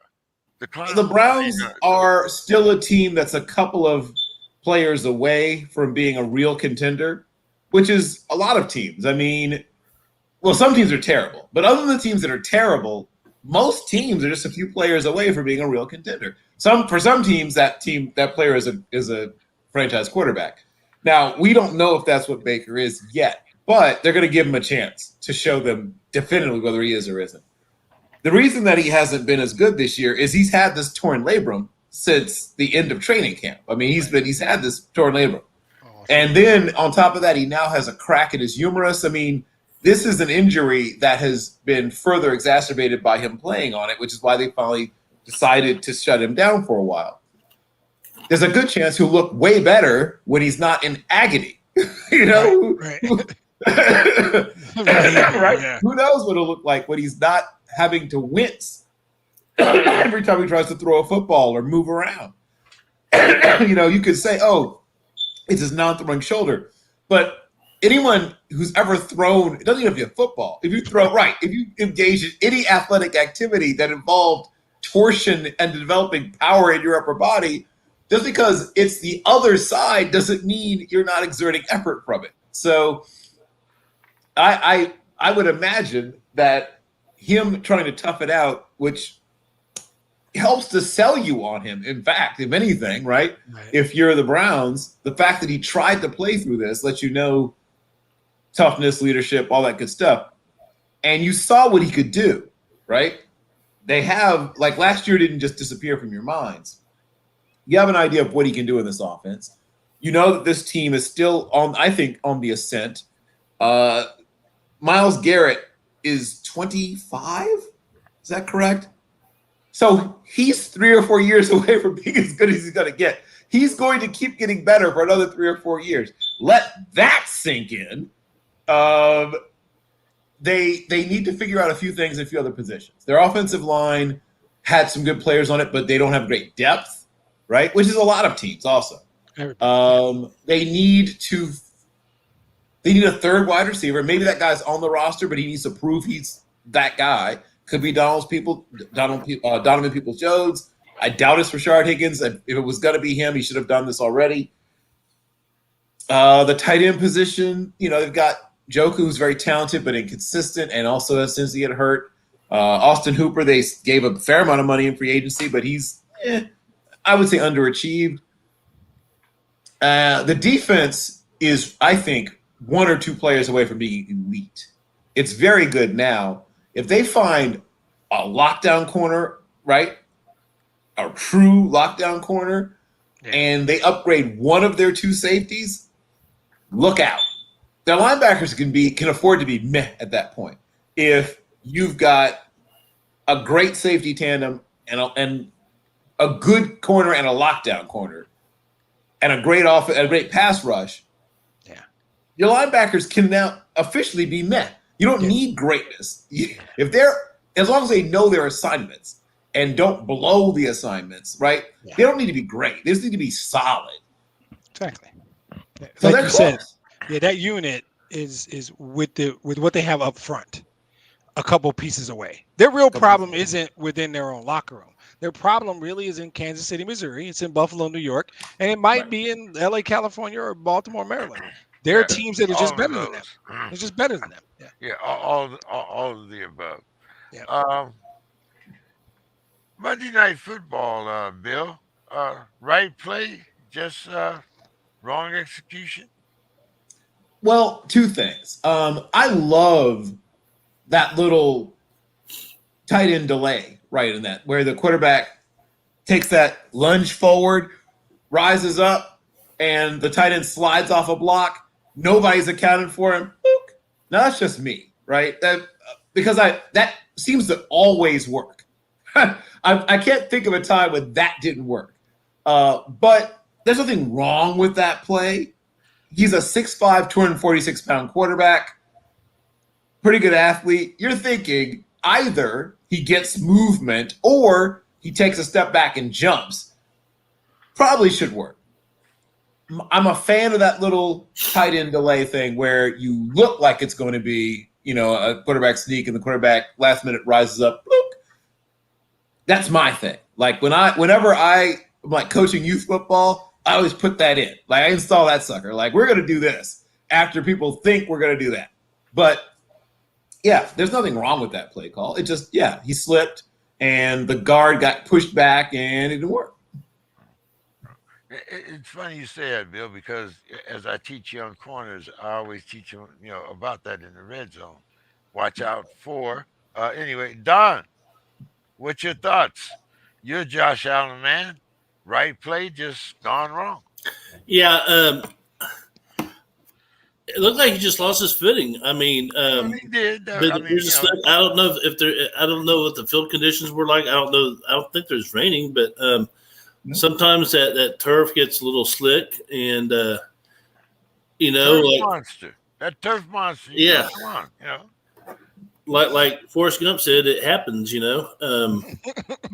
Just so but I like the play call. I mean, I would have probably just did a basic sneak, but who's to say he wouldn't slip on that either? So I'm with Bill on this one. Great call, just wasn't executed, and that happens. The great ones sometimes falter. Demetrius, your thoughts? Yeah, this is easy, unanimous with that guy, with Josh Allen, his size, his strength. That I love the call. I don't just like it. That I call that 10 times out of 10. I live with the one time that the guy loses his footing. This one's easy. Yeah, that's the right call. I don't question the call at all. That's a, like he said, that's a Forrest Gump. Shit happens, and he slipped.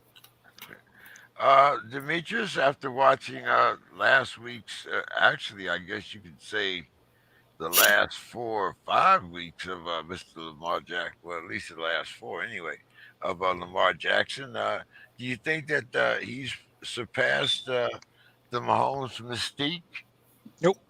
And I like Lamar. I like Lamar a lot. I mean, I didn't like the way they beat us, but I like him personally.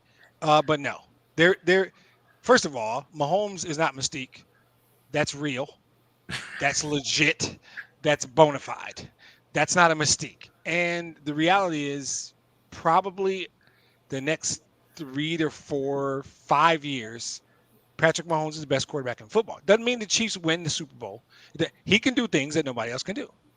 Now, would you tell me Lamar can do some stuff that Patrick can't do? Probably. Simple.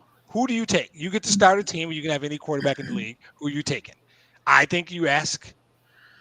You'll get some Lamar votes. I think you'll get an overwhelming Patrick Mahomes. And that's not mystique. That is legitimate. That's stats. That's data. That's a Super Bowl ring. That's no-look passes. That is, he makes other players better. What you can do in your offensive scheme with Patrick Mahomes is arm talent alone. His arm talent is the key. Because it's nice that you got a running quarterback. You cannot replace arm talent. You cannot teach arm talent. Bill's got much more scouting background than I'll ever have. Patrick Mahomes has something that Mr. and Mrs. Mahomes gave him, and God. That's it. And Lamar doesn't have that. Lamar can do some special stuff. If I could have a quarterback, I'm taking Patrick. I'm taking Mahomes. I mean, if Brady is still 44, I'll take 28-year-old Brady probably. But right now in the league, I love Russell Wilson. I'm not a big Dak guy. Sorry, Don. But I would take Patrick Mahomes. Just would. Don, since he picked on you? I pick on him. I picked on Dak.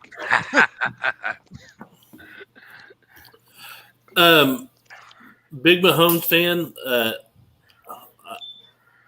I agree, with Demetrius. I mean, Lamar Jackson's great. Josh Allen's great. But right now, the best quarterback, and I love the way you phrased it. If you're going to start a team from scratch, like a brand new franchise, you take Mahomes.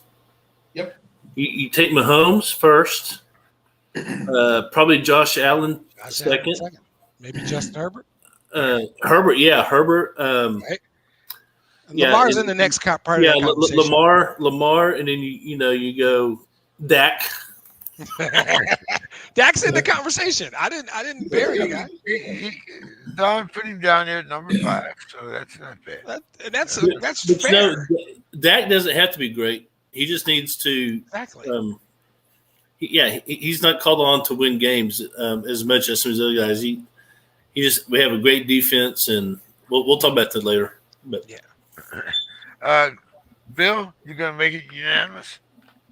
So, I mean, Patrick LeVon Mahomes, if you ask 32 GMs, 32 of them would say, yes, I would start my team with him. Now, the ones, if you said he's not available, then it gets interesting, right? So, to me, Justin Herbert is my number 2 because he's everything that Allen is, but he got there faster, right? It took Josh Allen 3 years to get where Herbert got in 1. But we're not talking about Herbert or them. We're talking about Lamar Jackson versus Patrick Mahomes. Oh, I mean, no, we're not, because there's no discussion to be had. And I love Lamar Jackson. He's done with that. We've moved past that. He settled that already. I love Lamar Jackson, but no, there's not a single GM in America, given the choice between those two, who would choose Lamar. And Lamar's a great player. Yeah. But he's not. There's so many things your offense can do, right? Now, Lamar puts defenses in binds as well, but it's a different kind of bind, right? Because he makes you keep that safety walked down, and that opens up stuff for the tight end. And that's why Mark Andrews should always be in your discussion of top fantasy tight ends, because of the fact that that's the safety that normally would be taking care of that tight end is instead always trying to see what Lamar is doing, and did he take off? Do I have to chase him down, right? But, I mean, Mahomes is it. He's the best quarterback right now in the NFL, and he has a chance to be the best ever. Yep. Ooh, okay. Yep. Best ever. I agree. He has a chance. If he stays on his current trajectory, in 3 or 4 years, it's going to be an interesting conversation. 7 years from now, it's a wrap, including Tom Brady. It will be a wrap. He will be. It will be. He's got to put 12 years in. Like, longevity is a part of real greatness. If he plays anywhere near the level he's played the last few years, for 8, 9 more seasons, this won't be a hard conversation, including Tom Brady.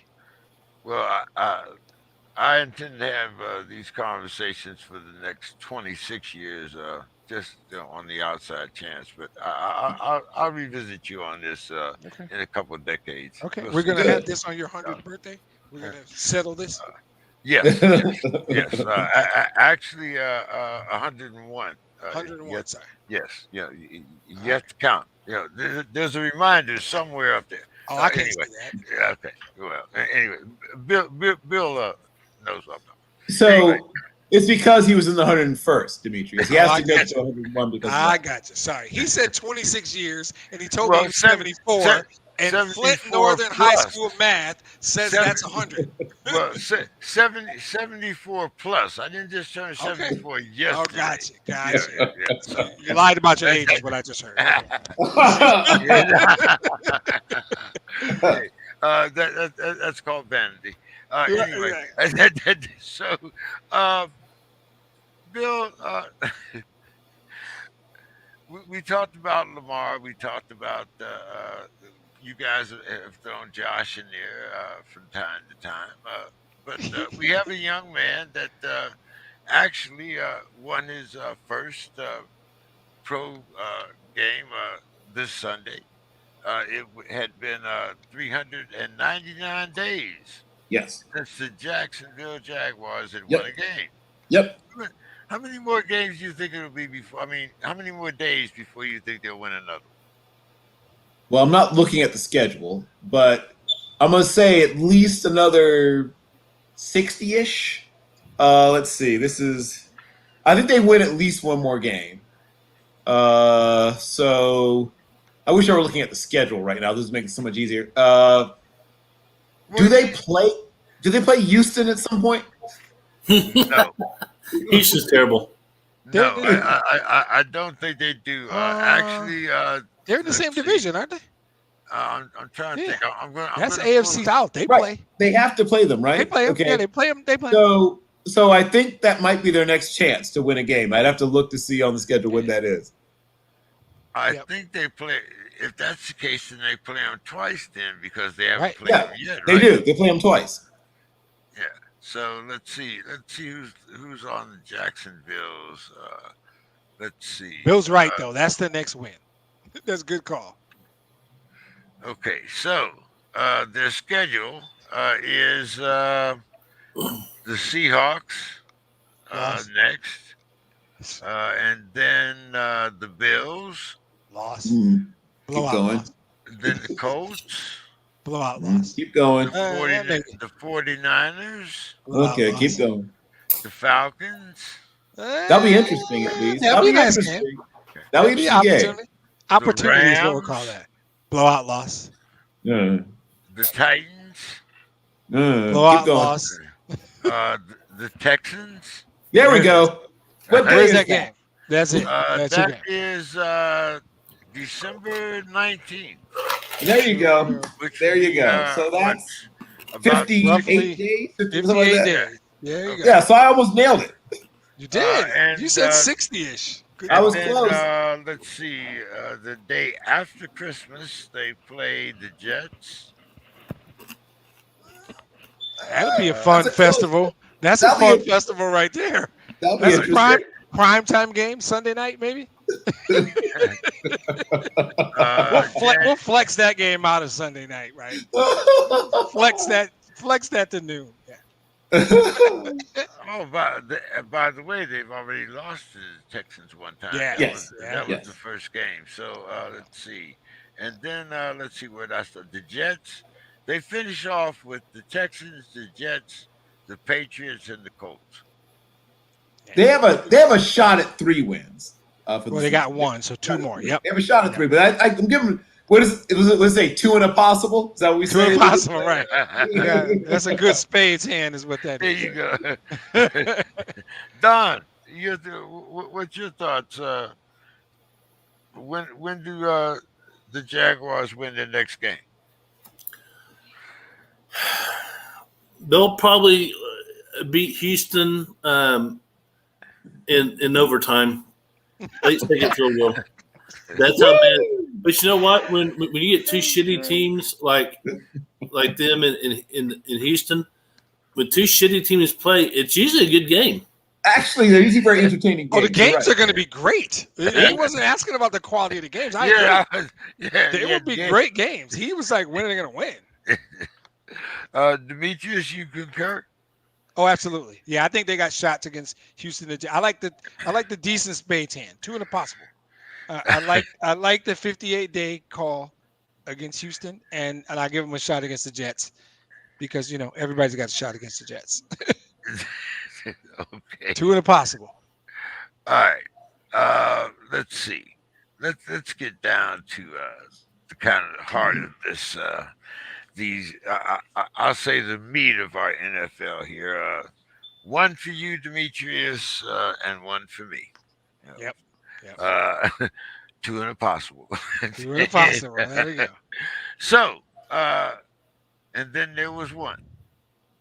Will there be 0 sugar in the Kool-Aid this season? The Saints fans, they put bags over their heads. What are the Lions going to do for a fashion statement? Not going to happen. So my last sentence here is, we will ask the Cornbread and Kool-Aid host about the possibility of an 017 season. 0. No, not possible. So here's the thing. Outside of this last week, what you guys wouldn't know because there's no reason you should have watched all the Lions games. So what you won't know is that they were very competitive for parts of every game until Cincinnati. Yeah, they played a short stretch against San Francisco where they were impressive. They led Green Bay 17-14 at half, right? They had every business winning the Baltimore game. It took a really bad defensive blown assignment and a record-setting field goal. That game should have been won. They should have beaten the Vikings a couple of weeks ago. They came back, took over that game with 38 seconds left, and then again, blown defensive assignment, 2 plays, field goal. They should actually have 2 wins already. My point of that is simply that they're not a team that can compete with other teams.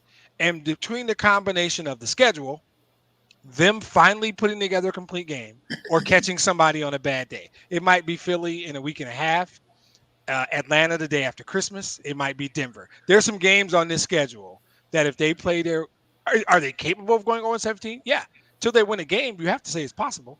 I think there's games they can win on the schedule. They put a complete game together against Philly in 10 days or so. They'll win that game. They'll beat Denver. They'll beat Atlanta. They can beat Chicago on Thanksgiving because they outplayed Chicago in Chicago. They just turned the ball over 3 times. This is not some really, really bad team that comes in the Sundays with no chance to win. It is not that at all. So yeah, statistical probability suggests they get 2 wins actually, and I wouldn't be surprised if they got 3. Like I said, I think Denver's possible. Atlanta the day after Christmas, certainly doable. Philly in a week and a half is doable, and Chicago on Thanksgiving. So there's winnable games on the schedule. So it is not this Sunday, but there are winnable games on the schedule. Now, Bill, this is something that we have talked about, and we both, being Steeler fans, would probably love for it to happen. I know I would love to see it happen. Since I've been trying to put bad picks in the garbage can for at least the last 2 seasons. But more and more, every week we hear about, Aaron Rodgers saying he wants to come to the Steelers, and we're hearing more and more uh, reputable guys in the sports world talking about this. Now, Bill, I know we had a hell of a time struggling with this salary cap last season. I Correct. don't really see it happening. But, I mean, like we're talking about Detroit, I mean, anything is possible. So is this something that Steeler fans should, like think about? I'm not saying, I mean, when you have Aaron Rodgers willing to come to Pittsburgh, and you have a Rooney, family that I'm sure that they could make it happen. And it's not like we're stacking up on draft picks, or we expect to build a dynasty from draft picks. But I mean, Bill, is there a real possibility that we could get Aaron Rodgers? Okay, so let's look at the year 2022. Okay. Okay. So, assuming, right, that they have managed to move on from some of their, higher dollar players that we know are coming to the end of their usable, football abilities. They'll still have TJ Watt, who, as you know, just Yeah. signed a new deal, right? He will be getting a base salary of $24 million and $7 million next year in signing bonus. So that's $31 million right there. Cameron Hayward, actually a bargain, really. He restructured his deal last year. So base salary only $6.5 million, and then a signing bonus of a little over $4 million, and a roster bonus of $4,500,000, right? And then you got a restructuring bonus of $2 million and change. So total value, right, of his deal is, $17 million and change. Really a bargain considering what he gives you. Stephon Tuitt's a little over $13 million in total value. We're not about to break down the entire Pittsburgh Steelers salary cap. Well, okay, so just making sure. I'll be comfortable if we are. I'm fine with it. So to put it in perspective, assuming that they basically decide to give Ben Roethlisberger $2.5+ million to go away, and then they eat $10 million in change in dead cap. And if I were them, I'd try to find some way to get rid of Zach Banner too.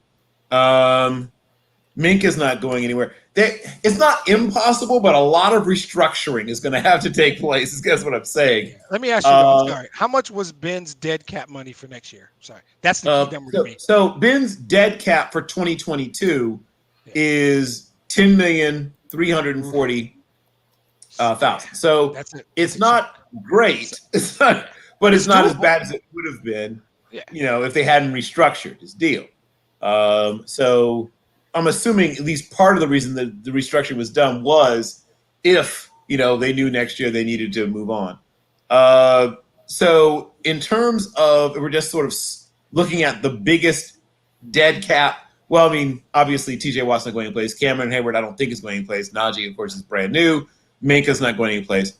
So they move on. The players they may try to move on from would include Ben Roethlisberger, possibly Stewart, but I don't think so. Bush isn't going anywhere. Juju's not going anywhere. Eric Ebron, they could move on from so his dead cap would be. How come we can't move on from Hayden's salary? It's not impossible, but actually dead cap money is the key. You want somebody who doesn't have any dead cap money. You can eat the regular money you're getting. It's the dead cap money that screws you. Exactly. That's the debt. And actually, he may not be. I don't think he's under contract in 2022. Now I think about it. I think he's going to be a free agent. That's Joe, right. So you would have already moved on from him, right? I mean, unless for some reason you resign. You're not. But so he's not under contract in 2022 anyway. So it's doable, right? Structurally, it's doable. It's right. It would require some stuff having to be, robbing Peter, paying Paul, that kind of stuff. But could it happen? Yes. It would take some doing, but it could happen. Okay. Would you want it to happen? That's short answer. Yes. Hell yeah. I mean, hey, we're way after dark. Do I want Big Ben? Do I want Big Ben or Aaron Rodgers? I mean, that's not the question. It is, do you want Aaron Rodgers and lose 4 guys that if we gave Bill enough time could tell you the exact 4 guys you now have to lose it work, right? Make it work. That's the real question. It's not Ben versus Rodgers. You're going to have to cut some backup linebacker that's great on special teams. You're going to have to cut some offensive guard who, it's probably pretty good. But you got to make that money work. That money in the NFL, that's a hard cap. That money you never defeat the money. So to do that, because of the $10 million Ben's dead cap money and Aaron's salary, which is significantly more than whatever Ben's on the book for, you got to get rid of that money somewhere else. That's your question. I have you do it anyway. I have no problem getting rid of all of them. As a matter of fact, you can put them together as a package deal, as far as I'm concerned. But hey. Everybody's, cribbing after dark, short-term gratification. Give me, hey, give me Aaron. I'm good. It could work. I think you guys can make it work. Yeah, we only have to make it work for a couple of years. I'm 7 and 8. Right. I'm good. Right. You're creating a situation where you can only hold it together for a couple of years anyway, and you're hoping to get a Super Bowl or maybe 2 out of it before you have to blow everything up and start over again. Which is in direct conflict to exactly how they've run that organization for 80 years. Right? It's not what you guys do. That's not what y'all do. Yeah, that's the second half. But is it possible to get a quality? Great conversation, by the way. Is what I'm looking for. We need to revisit that between the 3 of us. We need to revisit that. Don, what do you think about Aaron Rodgers going to Pittsburgh, man?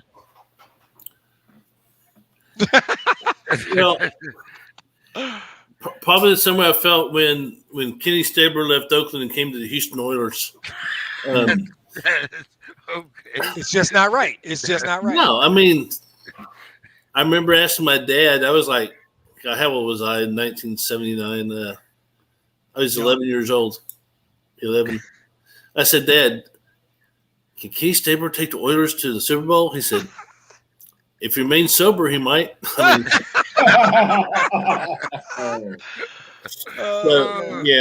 my dad. Yeah, but not that Aaron Rodgers has a drinking problem, but Have you seen him lately? Don is so good tonight. Go ahead, man. Go off. You're talking about the man bun and the flip flops and how he looks like a grungy bum. I agree with you, man.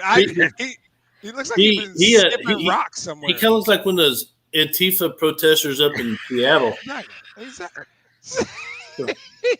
Well, he's a Northern California kid, right? He is. Here's what I will say about him. He's probably seen a Sasquatch or two. Probably seen a Sasquatch or two. The things that motivate him are different from the things that motivate a lot of other people. He's a different kind of cat. He really is. He wants to be great at football for some slightly different reasons and some of the same reasons, right? He definitely has the whole "I'll show you." I mean, anybody who watched his celebration, knowing that it might be his last chance to touch the hearts of Chicago fans, he took every opportunity to let them know exactly what he thought and felt. You see, so he's got some of that stuff in him, but he also is like a different kind of cat. He's a deep thinker. He reads stuff that's not football stuff. Like, he's into other things in the world, and he has but he asked his mother for permission to go out with his girlfriend. That's another conversation. I'm sorry. That's all right. Bill, why don't you go ahead and give us your final thoughts while you're on a roll here? Fascinating. It's been a weird. I mean, like, so much stuff has happened that's just so different from stuff that used to happen. We've reached a very interesting juncture, for lack of a way of putting it. We've seen at least one football coach, as we mentioned earlier today, who's now suing his former employer, because though he never actually posited this, he never actually put forth this, that he was using some sort of religious exemption. He never even proposed that. It may have been what he was thinking he was doing, but he never said it, right? He never went on record as saying, I want to do this because of my faith. Who knows what his actual reasons are, right? And there will be some people who will rally around him. There will be some. It is interesting to me that at various points in our nation's history, we've asked people to sacrifice something, right? We've asked people to sacrifice sometimes, to send forth their children to go off to war. We've asked people to, for a 3-year period, women had to reuse nylons, right? And sometimes donated their nylons, right, to go towards parachutes. People had to ration food and gas, and people went without buying new cars throughout the war years. And we've been brought together sometimes by shared sacrifice. And I've been sort of surprised or disappointed, or maybe both, that we've come to this point where what could be and maybe should be this time of shared sacrifice, where we're all trying to get through a pandemic together, has turned into a division point, a fracture point in our society, which, I don't know, it's just very strange to me that this would be this of all things would be the thing that would be this point of fracture, this point of demarcation, where people are pulling apart and still pulling together. It just seems so utterly weird that this would be the thing of all things. And I have nothing personal against Coach Nick Rolovich. I hope that at some point he finds his way back into his chosen profession. And I hope at some point maybe he even gets vaccinated. But whether that happens or not, and whatever happens in the future, I do hope that we get to a point where, if we're going to disagree about things, it's not about things that should not be things that we disagree about. Like, there's certain things where there are, both sides, and it makes sense to, argue this versus arguing that. But this is something where it doesn't really make much sense. We know that while there's no 100% guarantee that a vaccine is going to protect you. We know that it is much better to have a vaccine than to not. Like, that's not even something to be argued. Like, that is. Oh, they'll argue. They'll argue you though. Okay, well, right. I should rephrase that. It is something. It is something that should not be argued. Should not be argued. And if you're going to be around, I mean, the first, I think someone said about the whole concussion protocol thing, beyond the other stuff with the stuff that came out when we were talking about Gruden, your first charge is to protect your players. And if you're not taking head injuries seriously, then you're unfit to coach, right? This is slightly similar because we have seen, unfortunately, that in some cases when even fit young athletes have had cases, some of them have had, myocardia as a result, sometimes apparently long-lasting results. Yep. If you don't care about possibly exposing your players to something that could have a long-term deleterious effect to their health, then maybe you're not fit to coach. So, as has been said so many times, everyone's entitled to their opinion, right? But you're not entitled to your own reality. You're not entitled to your own facts.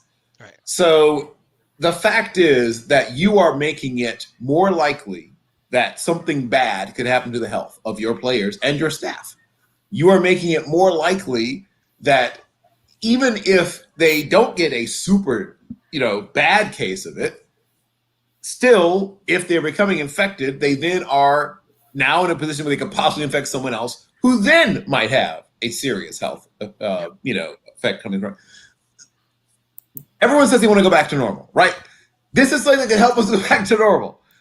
Anything that we do, I know we've talked about this so many times, and we're all so tired of it. We're all tired of it. But we could all stop talking about it if people would help us get rid of it.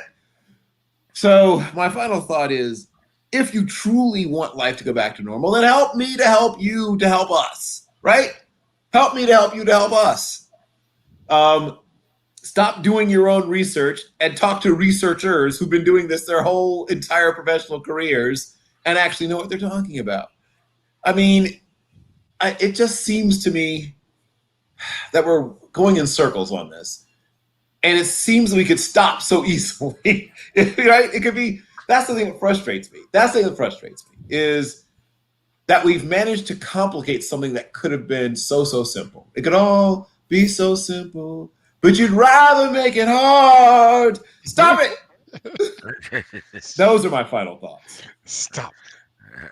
Demetrius, I'm going to let you go next because Don is on a roll, and I'm not going to miss his final thoughts for nothing in the world. So Demetrius, why don't you give us your final thoughts for the evening? Yeah. So kudos and thank you to Bill. That's great and so well spoken. I go back to, if you don't want to listen to medical experts, listen to Don Hayes, who told you fundamentally he doesn't agree with mandates. But you know what he's got? He got one of these cards. And he told us the date he got his second shot. So just to piggyback off Bill Wells said, just if you don't have one of these, I don't want to talk to you. To hell with you, Kyrie. I'm going to be a little lighter, totally personal, all about me and my favorite team. This week, the Lions go out to LA and play the Rams, right? And for those of you who don't know, quarterback of the Rams is one John Matthew Stafford. And I am a Lions fan. I've always been honest about how I root for teams. I do not care, with the exception of a handful of guys. Joe Dumars, Steve Eiserman, Herman Moore. Probably it. I don't give a damn about them as people. This is true. Are you helping my team win games? I root for jerseys. You leave my team, you're dead to me. That's it.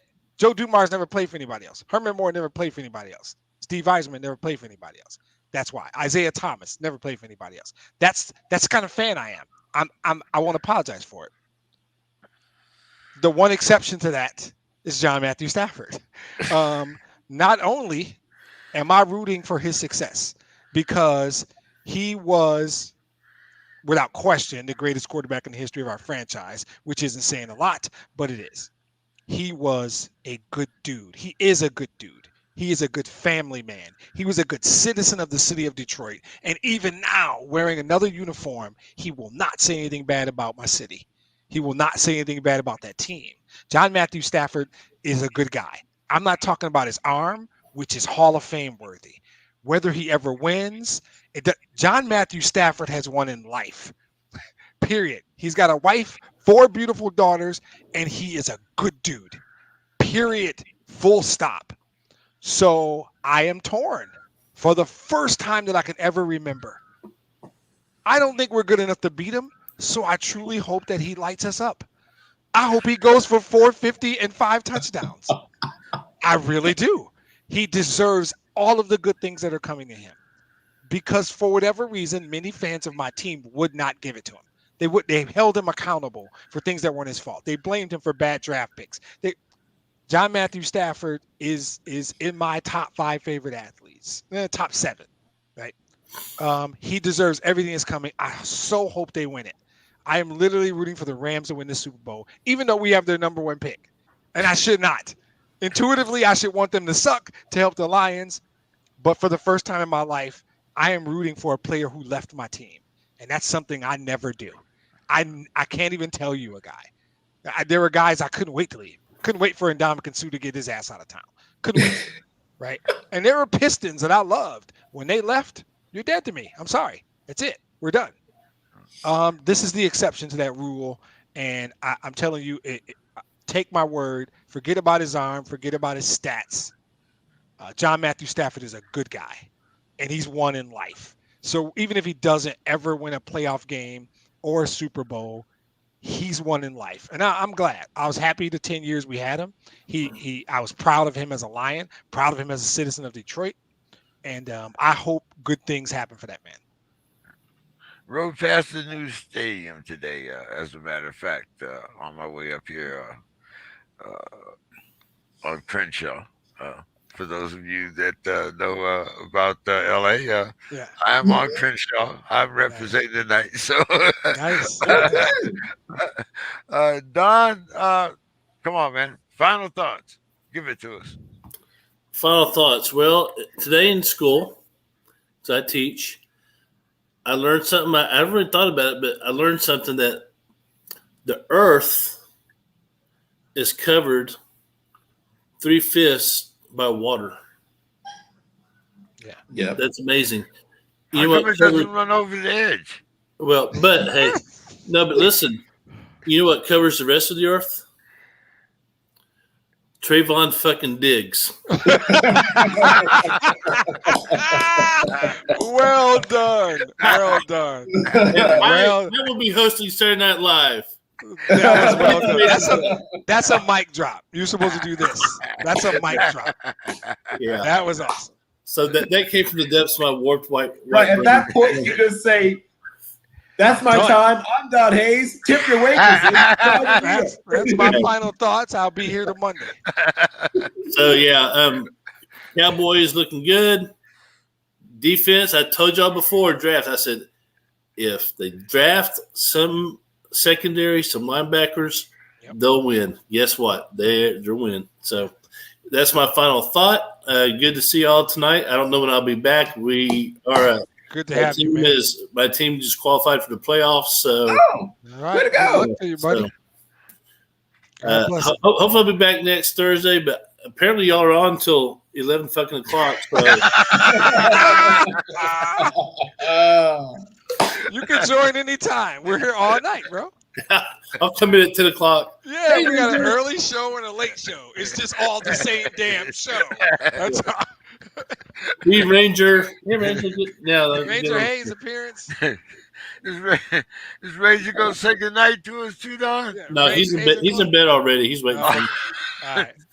But yeah, good seeing you guys, and all right, look man. forward to next time. Good seeing you, All Don. right, guys. Talk to you next week, fellas. Time, man. Have All a right. good one. All right.